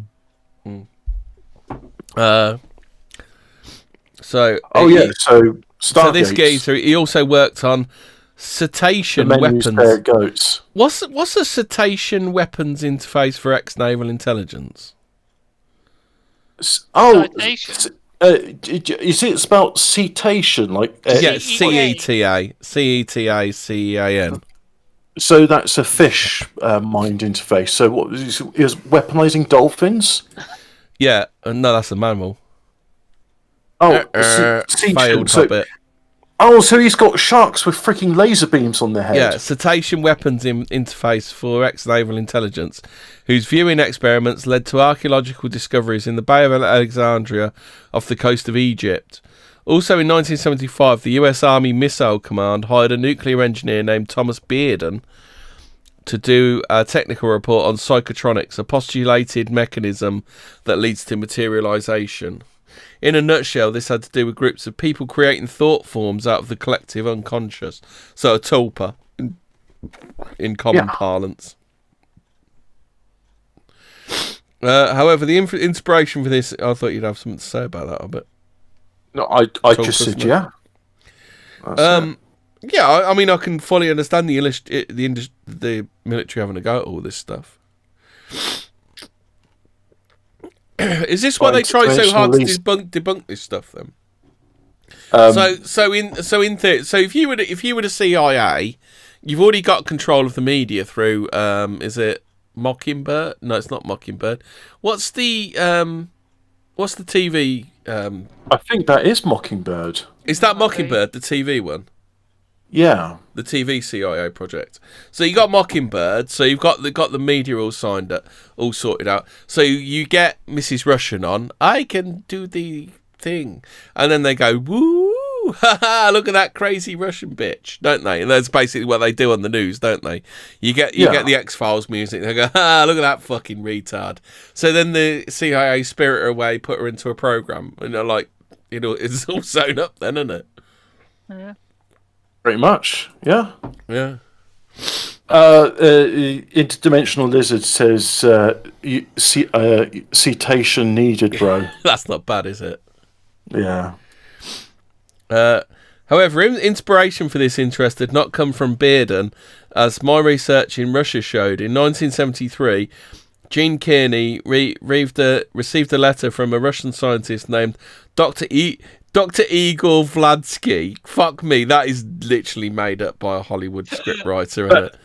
I mean, that's like Dr. John British Smithson. Smith. Oh, Smith. Was it? Well, you got Igor and Vladsky, so like Vlad the Impaler. It's like fucking Doctor Doom, isn't it? It's like Igor. Yeah. My name is Igor. Dr. Igor Vladsky. Hello, my name is Dr. Boris Roshanovich. Yeah, a physicist who had become embroiled in psychical research, mostly psychokinetic phenomena. How this letter came to be sent to Jean is a mystery, but in it, Vladsky told the bizarre tale of the black box top secret research facility somewhere near the northeast of Leningrad. Intrigued, what did Leningrad used to be called? That's renamed from something else, isn't it? Is that Petersburg? No, it's not St. Petersburg, is it?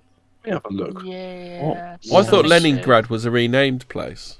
It is St. Petersburg, isn't it? Was it called Petrograd? Oh, it was originally called St. Petersburg. Oh, it is St. Petersburg. Oh, Yeah. blimey. I did remember that correctly. Intrigued, we set off that autumn. Maybe they should rename Kiev to Zelensky Grad. Yeah. Our only plan to meet with Vladsky and find out more regarding the black box. Soon after arrival, we made friends with a tatty little man in tweeds. That's nice, isn't it? Named Misha. Yeah. Just imagine dirty Russian peasant. Yeah. He was wearing tweeds. He smelled of potato and poverty. He was wearing tweeds, so I don't think he was a dirty Russian peasant. Look at him with his airs and graces above his station. Get away from me, dirty Russian peasant. By the name of Misha, who fervently wanted to be our driver, interpreter and guide, buying his sub-story an ugly scenario of family starvation and no prospect. Fucking hell, this dude. Hey, I was right. They are taking the piss out of him. Jeez, poor cunt. It's Russian Oliver Twist. Please, sir, can I have some more? Look at this dirty little peasant and his fucking made-up stories. Jean allowed Misha to drive a borrowed taxi to the location indicated in Vladsky's letter. Vladsky himself never turned up, nor did he ring to apologise. He'd simply vanished. Oh, what a surprise! Dr. Doom wasn't a real doctor. Despite this, what a surprise! Dr. Igor Doom isn't a real person. Preposterous. I'm having my doubts here. Despite this, Vladsky had been right, standing in front of the. It'd be funny. It would have been funny if they'd been arrested and Vladsky was like KGB or something. That would have been hilarious. But you wouldn't have this story then, would you? So it wouldn't be as funny. Standing in front of the wire fence and warning signs, we could sense this was no ordinary military facility, and it was easy to see the consequences of pressing on. As we turned back, Jean had Misha stop the car. The road ahead was blocked by a gaggle of gypsies selling scarves and trinkets. I've never heard of gypsies selling scarves. Probably in Russia that would be like a seller. You know, it's like, hey, you're going to need a scarf. Yeah. Jean approached them, questioning them between purchases. They had told him that children had been seen taken into the facility. This was our only clue, as Vladsky had related that children were routinely sold into research slavery by poor villagers in the Urals. Twins were chosen, according to Vladsky, because of their inherent psychic ability. Just what we could do about investigating this we didn't know, and we barely had time to discuss a contingency plan before Misha proved the revelation. This does sound a little made up, I'm not going to lie. The following evening, Misha invited us to dinner at his flat. We followed him into a 3-story building, only to find ourselves in some sort of safe house. Under the pretense of a good old Russian-style drinking session beneath the unrelenting glare of a naked light bulb, it became apparent that our impoverished interpreter was in fact a KGB agent, and he wanted to know who we really were and why we had an interest in the institute. This does sound a little made up, I'm not going to lie. Gene stonewalled with a tale of his Hollywood scriptwriting career, while I amassed my dread with yawns and bored expressions, hoping that Misha was not a military psychic who had been trained to wring an answer out of a subject by mental intrusion. Any suggestion of leaving was met by sinister reminders of just how dangerous the streets can be at night. Gene's contrived showbiz anecdotes seemed to pay off. Misha was satisfied, at least superficially, that we were simply two Hollywood hacks short on material. Gene had taken care to portray us as high-profile people who could not vanish or be killed without an investigation. Back at the hotel, we discovered that our rooms had been searched thoroughly. Even the heels on our shoes had been removed and put back. Vladsky's letter was missing from the book where Gene had kept it. It was time to leave town in a hurry. Touching upon that section of paranormal research was disturbing enough 23 years ago. One may only wonder about the progress since then. Later, the story of our Leningrad adventure was purchased by Steve McQueen, who hoped to develop it into an intelligent script called Psy. After his death, his estate sold it to the Rubin brothers of Ghost fame, who used the story in another scenario for the basis of the film Dreamscape, 1983, which explores the Secret Service use of psychics who are able to enter the dreams of others. Meanwhile, the American military had a program of their own from which many a psychic has now emerged to go public. But again, this is not where we would find the end product of high-level research. Perhaps, however, this top-level research was manifested in the case of Bob Oshler. Oshler was a NASA scientist, 100% trustworthy then, and UFO researcher who claims that while he was in a Dallas cocktail lounge, he quite suddenly experienced an intense but brief sensation of being probed. Doesn't that normally happen in the hotel room? As the story is told in Timothy Good's Alien Liaison, it began with an experience of waves of energy at the back of his head, including a sense of acute panic. Oshler claimed that it was as if a whole range of memories, information and emotions were being retrieved or generated at high speed. His friend Melanie King had realised something was wrong, was about to confront a mysterious stranger, when Oshler jumped to his feet crying, "That's him." Ignoring her, the man walked past. Melanie returned, stunned. She said his pupils were diamond-shaped laterally. You know, like a cat's would be vertical, these were horizontal. Afterwards, Oshler experienced severe difficulties with his short-term memory, as well as precognitive and telepathic episodes. He believes that the intrusion had come from an extraterrestrial. Perhaps it would be more prudent, though, to assume that the combined research of superpowers is at the very least 10 to 20 years beyond what we were able to observe. Now and again, they show us the tip of the iceberg with the odd demonstration. What do you think, Hobbit, to that? What do you think to that, then, Hobbit? What would you like to say about that, Hobbit and Fraser? Do you know what you... where were you on psychic ability, then, Fraser? Again, there are some interesting things out there, but again, it's too small a thing. Like, I don't know. I'm not sure. I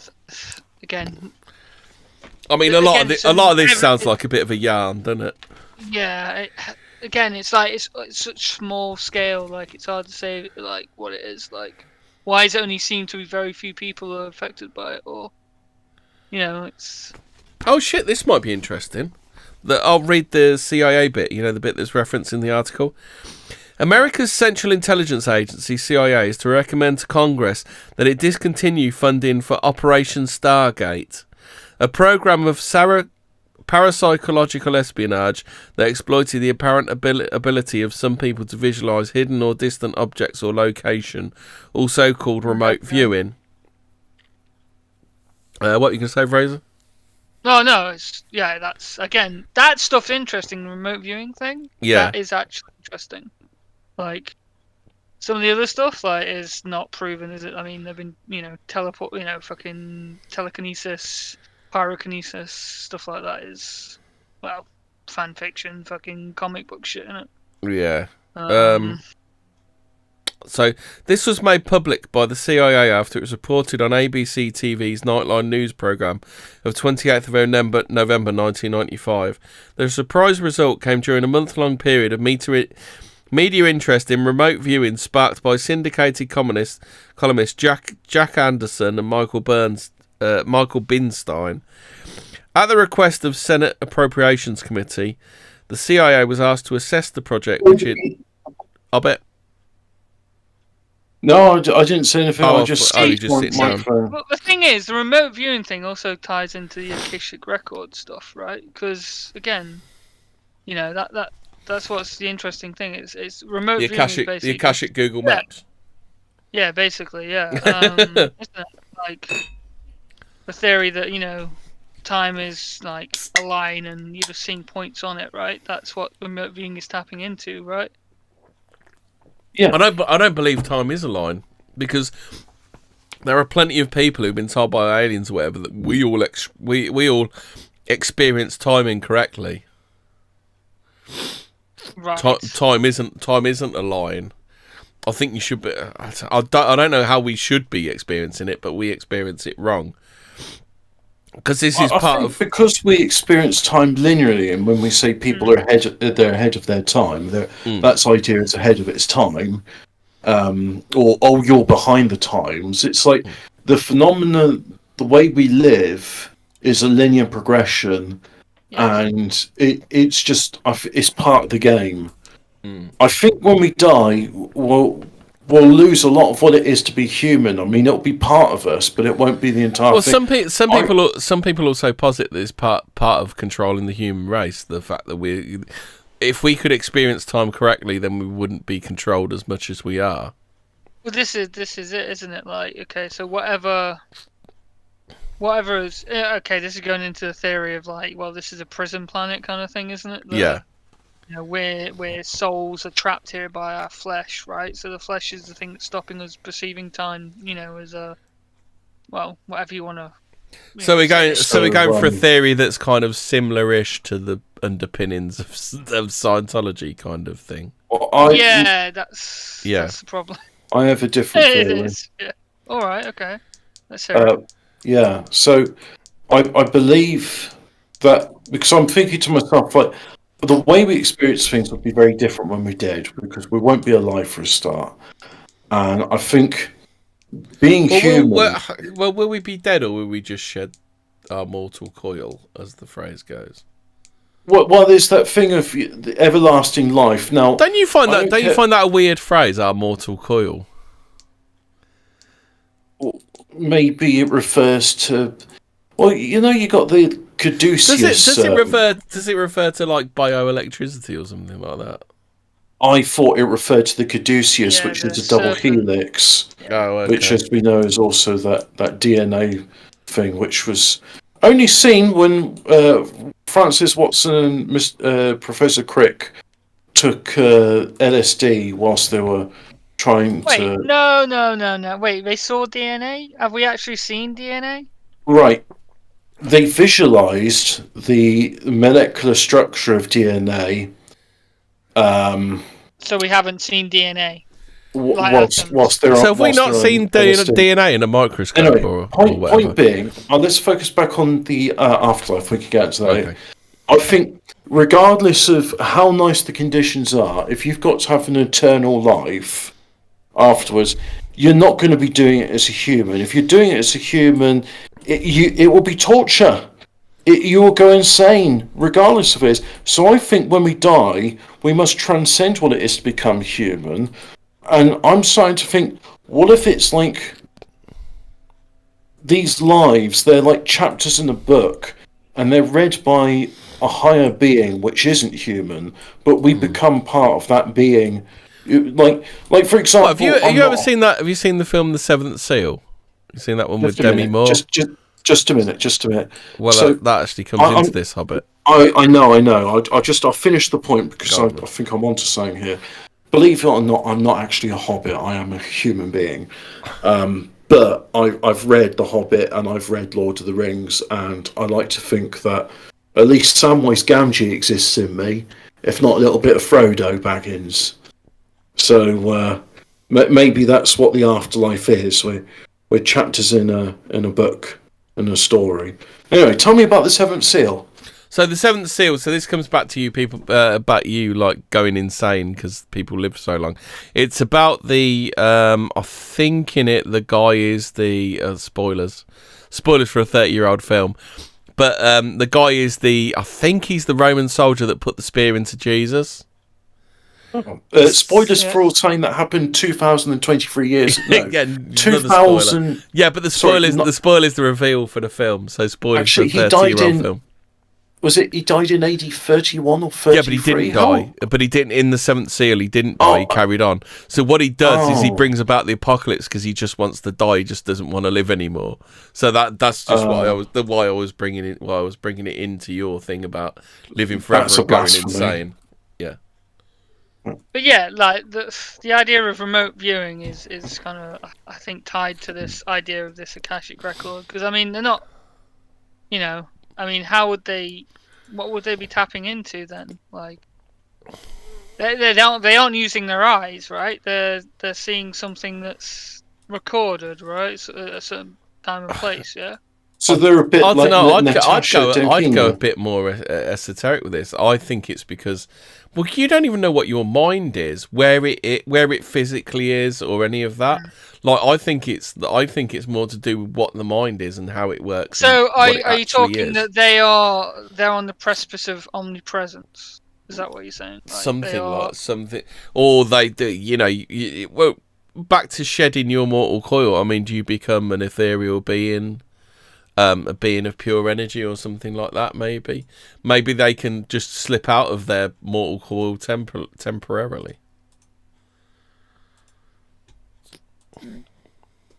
But, well, yeah, okay. Because, like, you know, your thoughts and everything that runs through your brain, where is it physically? Because it isn't in your brain, is it? It isn't in that lump. Isn't that a grey lump inside your head, is it? No. But if my lump inside that fucking grey lump gets damaged, do I no longer think? I no longer think, right? Well, that's the thing. Nobody knows, because once it gets damaged, you can't. Okay. You can't. So you can't express it to somebody else, can you? Fraser, say you've got a radio, right, and you tune it to classic FM. Now, if you were to take that radio apart, would you find an orchestra in there or a pianist? Yeah, okay. So we're a remote-controlled meat puppet then, right? Okay, yeah. Yeah. You know. Well, Okay, we are a physical incarnation of a spiritual being. So is it the theory of forms then? Are we just a form of this? I don't know. I just know that we're not these human vessels. We're something else, but we experience it, and it's very real because we got pain, and pain is a very real thing. Mm. It's horribly real. It's too real. It's one of those things you want to escape when it's there, and it's. What about people who have near death experiences? We did the near death experience episode, didn't we? And I spoke with a forklift driver, and he said he died when he was 18 years old. It was covered from a head-on collision and a car crash. He crashed into a tree, and he saw nothing when he was dead. So I feel sorry for that guy, but I'll never have to see him again. Is he a disgusting atheist? I just felt pity for him. Is he a papist? No, he's the opposite of a papist. Well, you know, people have equally had like dark NDEs, because like they're quite hard to find because it's really hard to describe what they are. Yeah. But people have had darker NDEs where they've gone through the black tunnel and felt the burning and smelt the sulphur, haven't they? Really? So maybe he had the purgatory NDE. Maybe that was supposed to warn him into. Maybe that was supposed to stop him being a fucking miserable atheist. I bet. He's also diabetic. Does that change it? Does God hate diabetics? Yeah, exactly. Does he discriminate against diabetics? Like, I'm just saying that the guy had some issues. Is heaven a sugar-free zone? Is that what we're saying? Yeah. No. He's quoting from Lord of the Rings. But there are many of these ruffians, said Merry. It will certainly mean fighting. You won't rescue the Shah just by being shocked and sad, my dear Frodo. Who are you? Is that a quote, or is it a paraphrase? Who are you, and what do you think you're doing? Said the ruffian leader. Farmer Cotton looked at him slowly. I was just going to ask you that, he said. This isn't your country, and you're not wanted. The Return of the King, Book 6, Chapter 8. Yeah, probably best not to read the next one. That's called The Scourging of the Shire. The Scouring. Oh, The Scourging? Shows how good I know my source material that I based my name on. Right, so where was I? So the assessment. So this is the Senate Appropriations Committee. The CIA was asked to assess the project, which it had originally inherited from the Pentagon, and to determine whether more research would increase its practicality and efficiency. The assessment, commissioned from the independent Washington-based American Institute for Research and delivered on 29th of September 1995. Concluded that despite achieving statistically significant results in laboratory experiments, remote viewing had not proved reliable in so-called operational applications, collecting intelligence data for national security purposes. For remote viewing, the remote viewing project began during the Cold War amid fears the Soviet Union might already be ahead in psychic warfare. In the early 1970s, the CIA contracted the Stanford Research Institute at Menlo Park, California, to begin a study of controlled clairvoyance under the direction of Russell Targ. Now, when I think of something ethical, I think of the Stanford Institute for Ethical Research. Yeah. You know it's ethical when they got ethical in their name. I never said ethical. It's Stanford Research Institute. Oh, but I'm saying that they've got ethical in their name. Yeah. Because they're not. Russell Targ. I mean, he sounds like he's half Klingon or something, doesn't he? An SRI is the name of a Klingon pet. SRI associate Harold Puthoff, who once worked for the National Security Agency. Project Scannate, which is weird, which stood for Scanning by Coordinates, recruited thousands of people who were placed in darkened rooms and asked to describe what they saw at given longitude and latitude coordinates. Since then, the project has gone by a succession of names, including Grill Flame, Centre Lane, and Sunstreak, before finally settling on Stargate, and for nearly 20 years was based at Fort Meade, Maryland, better known as the headquarters of the NSA. In that time, $20 million had been spent training. Can you imagine what that'd be now? It'd be like fucking 100 billion, wouldn't it? Million, billion, zillion. Yeah, had been spent training and deploying at least 16 psychics to augment more traditional methods of spying. Edwin May, a former director of Stargate, had gone on record saying, "We are exactly correct 50% of the time. Although CIA and Defense Intelligence Agency..." What? That sounds bullshit. Yeah. I mean, Natasha with a 4 out of 7 is better than we're exactly correct 50% of the time, half the time. Yeah. Twice a day. But there's only a 50-50 chance of that. I've declined to give Depends on who you ask, mate. I've declined to give examples of remote viewing hits. We have gleaned some from the sources. See Fort Meade Psychics. No, I shan't do that. The remarkable successes late in the 1970s and early 1980s were largely due to a group of 6 psychics known as the Naturals. One of them was Joe Moneagle, a retired Army intelligence officer who claims he left Stargate in 1984 with a Legion of Merit award for providing information on 150 targets that were unavailable from other sources. At about that time, said Moneagle, the project deteriorated as the military began letting any old kook into Stargate. Other sources explored the New Age twist given by the influx of spoonbenders and crystal gazers. I wonder who they're talking about on that score. No references to people alive or dead, purely coincidental, blah, blah, blah. Certainly there are signs that the viewer's intensive regimen took its toll. Rumours abounded of bizarre projects including attempts to communicate with submerged submarines, astronauts in orbit and aliens in UFOs. Another viewer left or was retired when he became convinced there was a Martian colony below the New Mexico desert. David Morehouse, another natural who claims his abilities were the result of being shot in the head, said he was asked to focus on Saddam Hussein's brain during the Gulf War to cause confusion or death.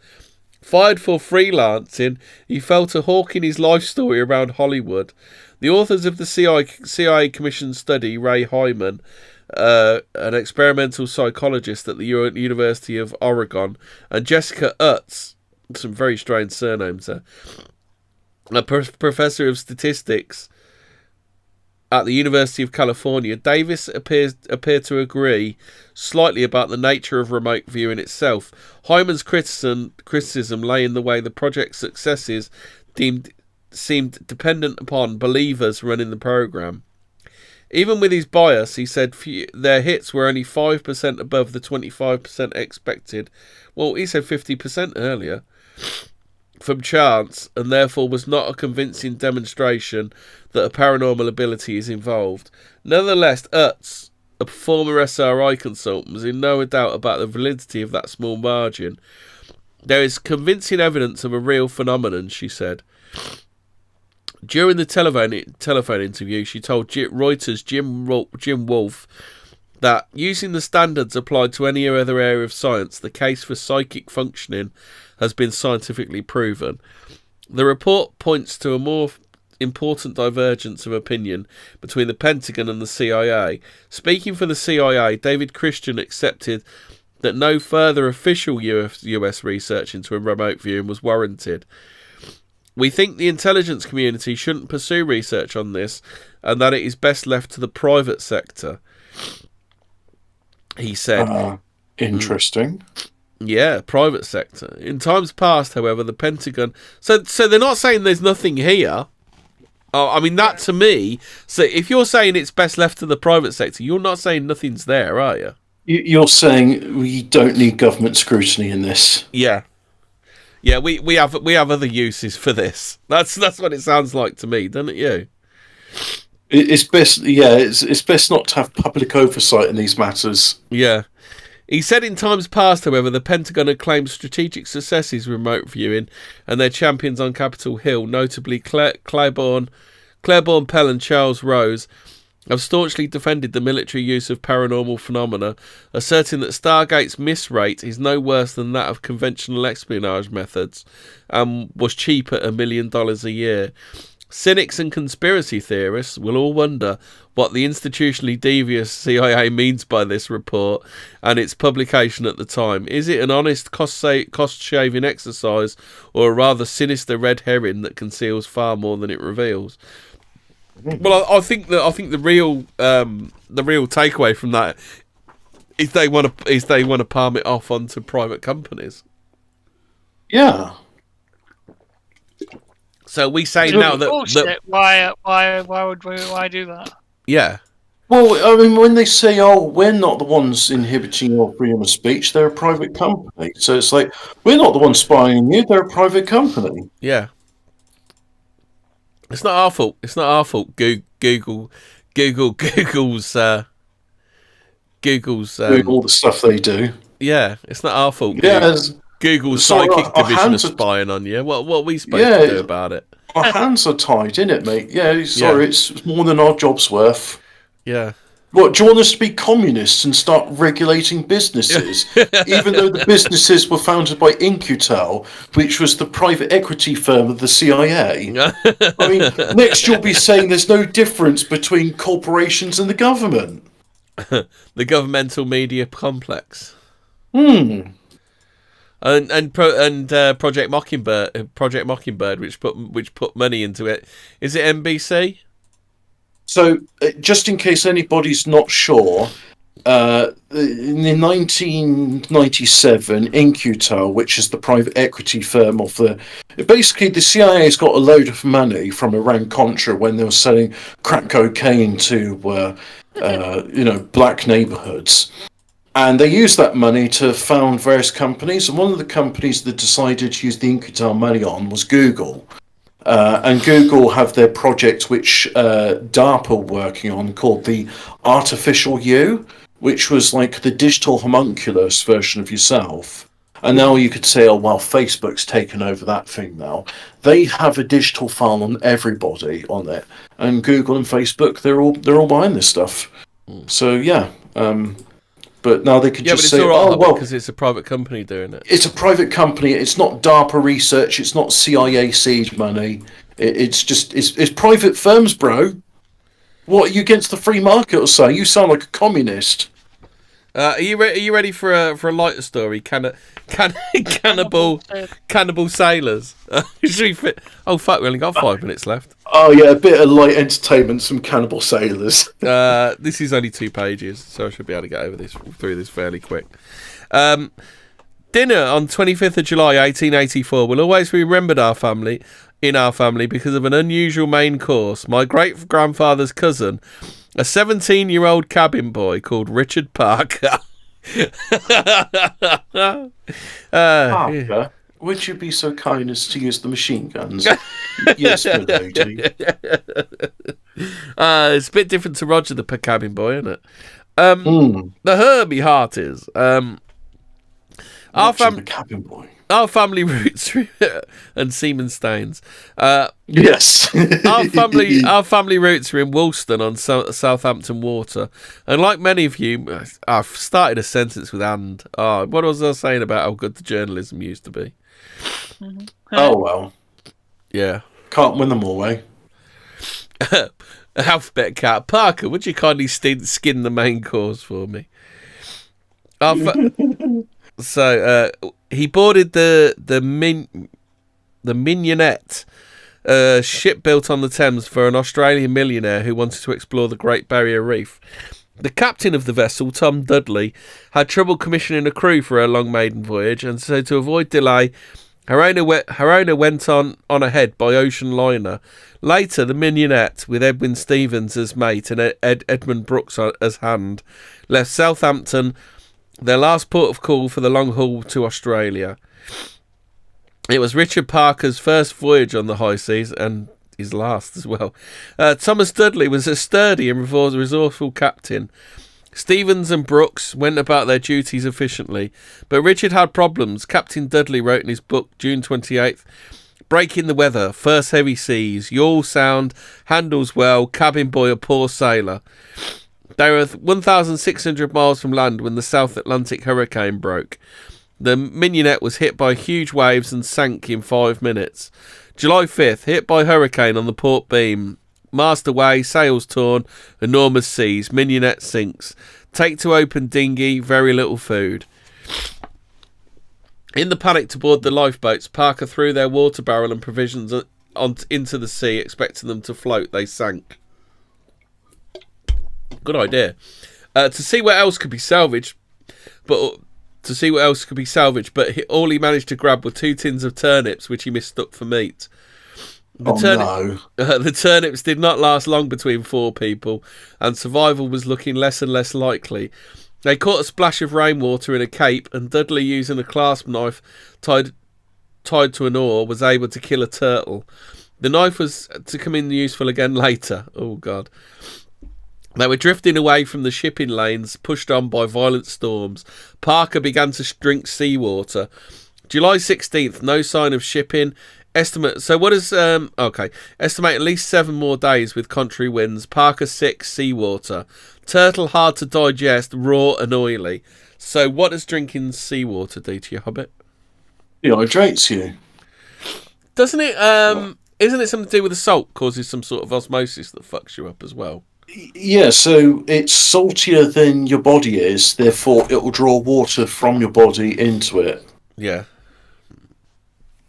It's no bueno.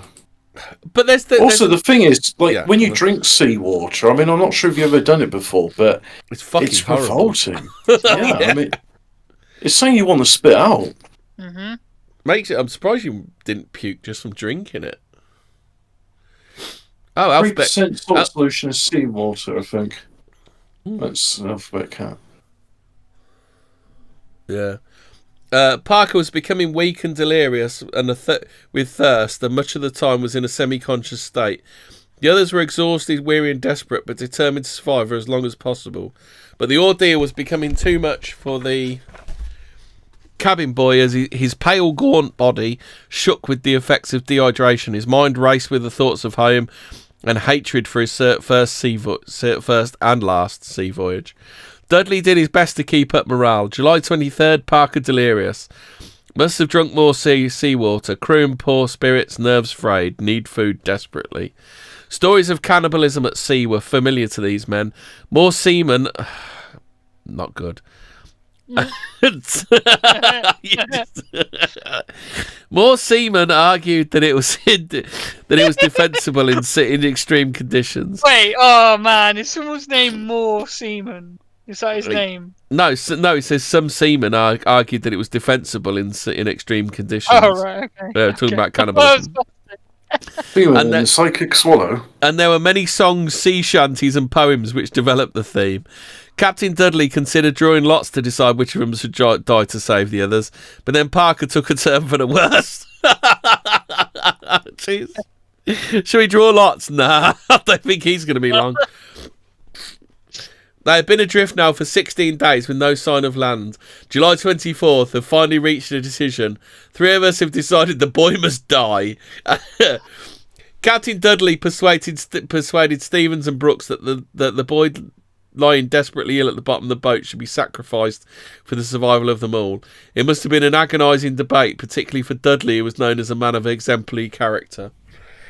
Brooks was the hardest to convince and balked when it came for the moment for action. He went as far away as possible while Dudley and Stevens said some prayers over Parker's sleeping body. Then Dudley shook the lad by the shoulder and said, "Wake up, Dick, my boy, your time has come." What did they fucking... Wake him up. Why did they fucking wake him up to kill him, the fucking horrible cunt? Bastard. Stevens held the boy's legs. "What, me, sir? No, don't!" They cut his throat and caught some of the streaming blood in a rusty iron baler. The 2 men died of dehydration and, half mad with fear and doubt, drank the warm blood. Isn't blood going to do the same? Because blood's salty, isn't it? Yeah, but it's not as salty as seawater. Oh, okay. Yeah. It's actually like it's the most nutritious thing, and the reason it's the most nutritious thing you can have is because it's blood. It's what nourishes all our tissues. Now the thing is, I do know people they end up vomiting if they. A friend of mine was in the hospital following a car crash, and she was vomiting her own blood. Ooh. Because she had a broken nose and it kept going down, and then she'd like bring up this like black blood, and I suppose when you've been in a car crash, you can't really hold anything down, can you? Because you've had a nasty knock to the body. Yeah. Because I mean, if you eat black pudding, you don't vomit from that. So yeah, sorry, it just bad memories. I know, as you were saying, Hobbit, about blood and not being able to digest it. Or you cannot. But... No, blood is easily digestible. It's the most easily digestible thing. Yeah. So even Brooks, whose body tormented with thirst and hunger, joined in the raw and grisly meal. It's said that human flesh tastes like sweet pork. I offered up a prayer most fervently that God might forgive us for such an act, Dudley said, weeping at his trial. It was my decision to take the boy's life, but it was justified by an overriding necessity. As a result, I have lost only 1 member of my crew in circumstances in which all would have otherwise perished. The meal kept them alive until the 29th of July, when they were sighted by the SS Montezuma, an aptly named vessel as Montezuma was the fierce South American god to whom young children were sacrificed and their hearts torn out. What do you think to that, then? It's just like sometimes I think that the world is a Greek tragedy. Yeah, Captain. Like these things are not coincidental, are they? It doesn't seem like it, does it? Captain Dudley and his remaining crew made no attempt to hide the dismembered corpse of the sacrificed teenager as the ship approached. The Montezuma's German captain had Richard Parker's remains buried at sea. Dudley, Stevens and Brooks made no attempt to hide the shame of their desperate act of survival. Soon after, the ship docked in the Cornish port of Falmouth, where they were arrested and stood trial at Exeter Assizes in Devon. With Brooks as the chief prosecution witness, all 3 men broke down and cried under cross-examination. The Victorian public was shocked by the ghastly events reported in the Times, but was surprisingly sympathetic. Generally, the three accused were cheered on. Judge Baron Huddleston was impressed by Dudley's character and sterling courage. The legal position was contradictory. On one hand, the men had committed an act of murder, yet if a situation arises wherein a man is faced with the necessity to kill in order to survive, the law states that he is innocent of murder so long as he has the victim's consent. It's weird. Many other legal points also challenged the men's guilt, but one of the conclusions was that killing was premeditated and therefore unjustified in English law. The jury's conclusion was unprecedented, as they expressed their ignorance of whether the men were guilty of murder.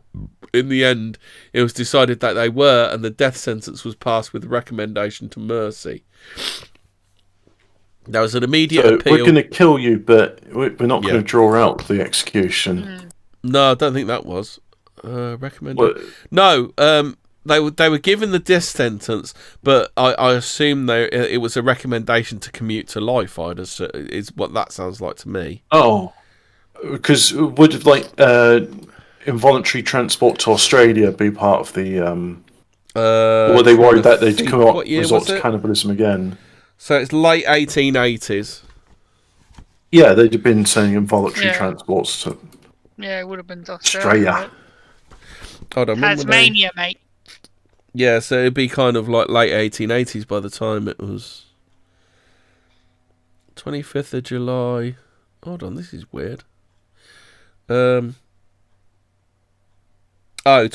So 25th was when they. So the 29th of July they were picked up. So they were adrift for a couple of weeks, I think, weren't they?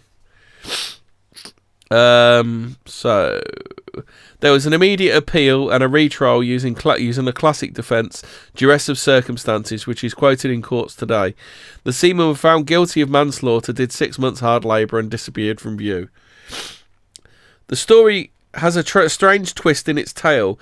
Half a century before the grisly events in 1837, Edgar Allan Poe wrote the narrative of Arthur Gordon Pym of Nantucket. This short story tells of 4 shipwrecked men who, after many days' privation, drew lots to decide who should be killed and eaten. The cabin boy drew the short straw. His name was Richard Parker. So this story was written 50 years before. Weird. Well, that along with there are certain events where they're notorious. And this is the thing of the Akashic Record. They send ripples, and sensitive people like Edgar Allan Poe, they will write stories about it. It's like, oh, that's an interesting piece of fiction. And 50 years later, that actually came true, yeah. Yeah, and it's like when Supertramp with the album showing the Twin Towers, and Simpsons showing the Twin Towers with a poster saying it's $9.11. Yeah. With Neo in the Matrix on his passport saying date of birth the 11th of September, 2001.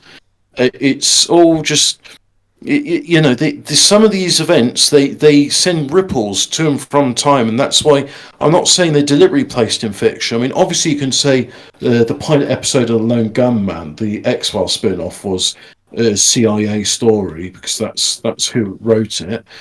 But some of these events, people write the stories. I don't know where the idea came from. It's the Akashic Record. Yeah, well, do you remember, what is it? It's kind of, again, Stargate. We'll go back to Stargate. Remember the tablets they used to have and that? It's like, we have tablets now. That was like 20 years ago, like.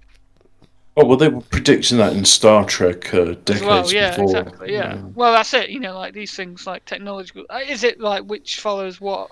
Well, like the communicators from the next generation, they're kind of like Bluetooth headphones or speakers or whatever. They're mobile phones. Mobile phones, aren't they? Yeah. Yeah. I know mobile phones are a bit old hat now, but that's what they are. Mm. Yeah, the original Star Trek, even they were like mobile phones, weren't they? That's one of the reasons I wanted a flip phone, and one where when you open it, it makes a little chirping noise. Did you not know you can get Bluetooth communicators, Hobbit? I don't care anymore. Okay then. Miserable little bleeder. So he made no resistance whatever and fell instantly dead when stabbed in the back by Peters. Having in some measure appeased the raging thirst which consumed us by drinking the blood of the victim, and having by common consent taken off the hands, feet and head, thrown them together with the entrails into the sea, we devoured the rest of the body piecemeal. So that's from the book. Right. My cousin Nigel Parker was the first to notice the link between the Poe story and actual events, and wrote about it in a letter to the Sunday Times of 5th of May 1974. The author of a book about strange coincidence told me that sometime after the Sunday Times letter had been published, he casually mentioned it to John Belloff at the University of Edinburgh, who had that day written about it in his journal. There's a lot of... Have you noticed how many coincidences there are in this story? So this must be quite an important story, mustn't it? That's what I'm thinking, yeah. Nigel's father, Keith, thought that Richard's story would make an interesting theme for a radio play, and began to plan a synopsis. At that time, to supplement his writer's income, he reviewed books for Macmillan publishers. The first book to arrive through the post was The Sinking of the Mignonette, which is the same as the ship that sinked and isn't sunk. Not sinked, sunk. A few weeks later, he was asked to review another play among a collection of short plays called The Raft. It was a comedy for children with nothing sinister about it at all. Apart from the cover illustration, three men seem to threaten a young boy, which is completely out of keeping with the play's tone. The Raft was written by someone called Richard Parker. In the summer of 1993, my parents took 3 Spanish language students. My father told them about Richard Parker one evening over supper, probably in an attempt to keep the food bills down. The television was on in the background. All conversation stopped when a local programme started talking about the remarkable story. Dad went on to break the silence by saying how weird coincidences always occur whenever Richard's tale is mentioned. He told them about Edgar Allan Poe. All 3 girls went white. "Look what I bought today," said one. She reached into her bag and pulled out a copy of the Poe story. "So have I," said the other 2 girls in unison. They'd all gone shopping independently that day, yet all 3 girls had bought the very same book containing the Richard Parker story. Although Parker's body was buried at sea, a headstone was erected in his cemetery at Pear Tree Churchyard near his birthplace in Woolston, Southampton. So if you want to go and have a look, it's there. Sacred to the memory of Richard Parker, aged 17, who died at sea, July 25th, 1884, after 19 days dreadful suffering in an open boat in the tropics, having been wrecked in his yacht Mignonette. Though he'll slay me yet, I will trust in him. Job 8:15. Lord, lay not. Oh, that's pronounced Job. Job. Lord, lay not this sin to their charge. Acts 7:60. The memorial only hints at the tragic story that surrounds his death. It was rumoured that the experience caused Stevens to go mad, and that Brooks too suffered and spent his life in mental turmoil. Captain Dudley fled to Australia to start a new life as a ship's chandler. He was nicknamed Cannibal Tom. He was plagued with guilt. Local opinion in the Woolston area had been strongly anti-Dudley, and he tried to make amends by paying for the erection of the stone in the Pear Tree Churchyard. He is said to have also secretly sent money to support Parker's sister through school before dying of bubonic plague. What the fuck? So 1900, he died of 1900ish. He died of bubonic plague. There was an outbreak of bubonic plague in Marseille in the 18th century. Oh, okay then. Oh, and apparently the Black Death, it never really affected England. That's what Sargon and his lot and Lotus Eater said. Oh, okay. It was more a continental thing. Interesting. Yeah. I suppose the island would keep it. Being an island would keep it down, wouldn't it? Well, it's just the evil racism of medieval English peasants. But hold on, Evil we're racists. told that that's not the case here in England. Right? We're told that, that's not the case. Are you right? suggesting Good. our lords and masters would lie to us, Fraser? I just can't believe. I'm shocked. Well, no, I'm sure. Well, I mean, what happened? The whole thing about the serfs on the land, and moving to a more capitalist, from feudalism to that. Are you saying that's if it didn't affect us, then how did that happen? Because of the labour shortage, right? Yeah, that So seems there's a bit strange. one more paragraph and then we're done. My grandfather told of a local family who were paid by the captain to keep the stone clean in perpetuity. They were so ashamed of accepting his money that they asked for their name to be kept secret, and they would only clean the stone in the dead of night. In the 1930s, it was easily found by being the brightest stone in the churchyard. In recent decades, the gravestone was neglected, but was restored this July with a grant of £350 from Southampton City Council. So that was an interesting little story, wasn't it? Strange but true. Yeah. Ah. Really good. But yeah, I mean that's quite interesting, that story. I didn't realise there was all those coincidences with it. That's what I was saying. It ties into the prior knowledge of 9/11 or the 11th of September attacks. Was it prior knowledge, or was it people tapping into the Akashic record? Because a big event like that, it sends ripples through time. So why and would that space. Richard Parker's death be a big event then? Should he have gone on to do something else instead? Well, you got to think like this little boy being cannibalised at sea. That was a scandal. I mean, Yeah. it must have caused nightmares, because a lot of people were sympathising with the criminals, saying well, what would I have done in their situation? Starve to death or commit murder to live? And unfortunately, it gives rise to the fact that a lot of us, I would say probably 100% of us, would not be alive today if it wasn't for the fact that our ancestors did rape, murder, loot and pillage, and all those other terrible things which are sins. None of us would be here without it. And that's why we all need the grace of God, because none of us are righteous. We're all sinners. So we all done for this evening? Yeah. Yeah. I would say so. Yeah. So night all, stay spooky. Unless you're Natasha, stay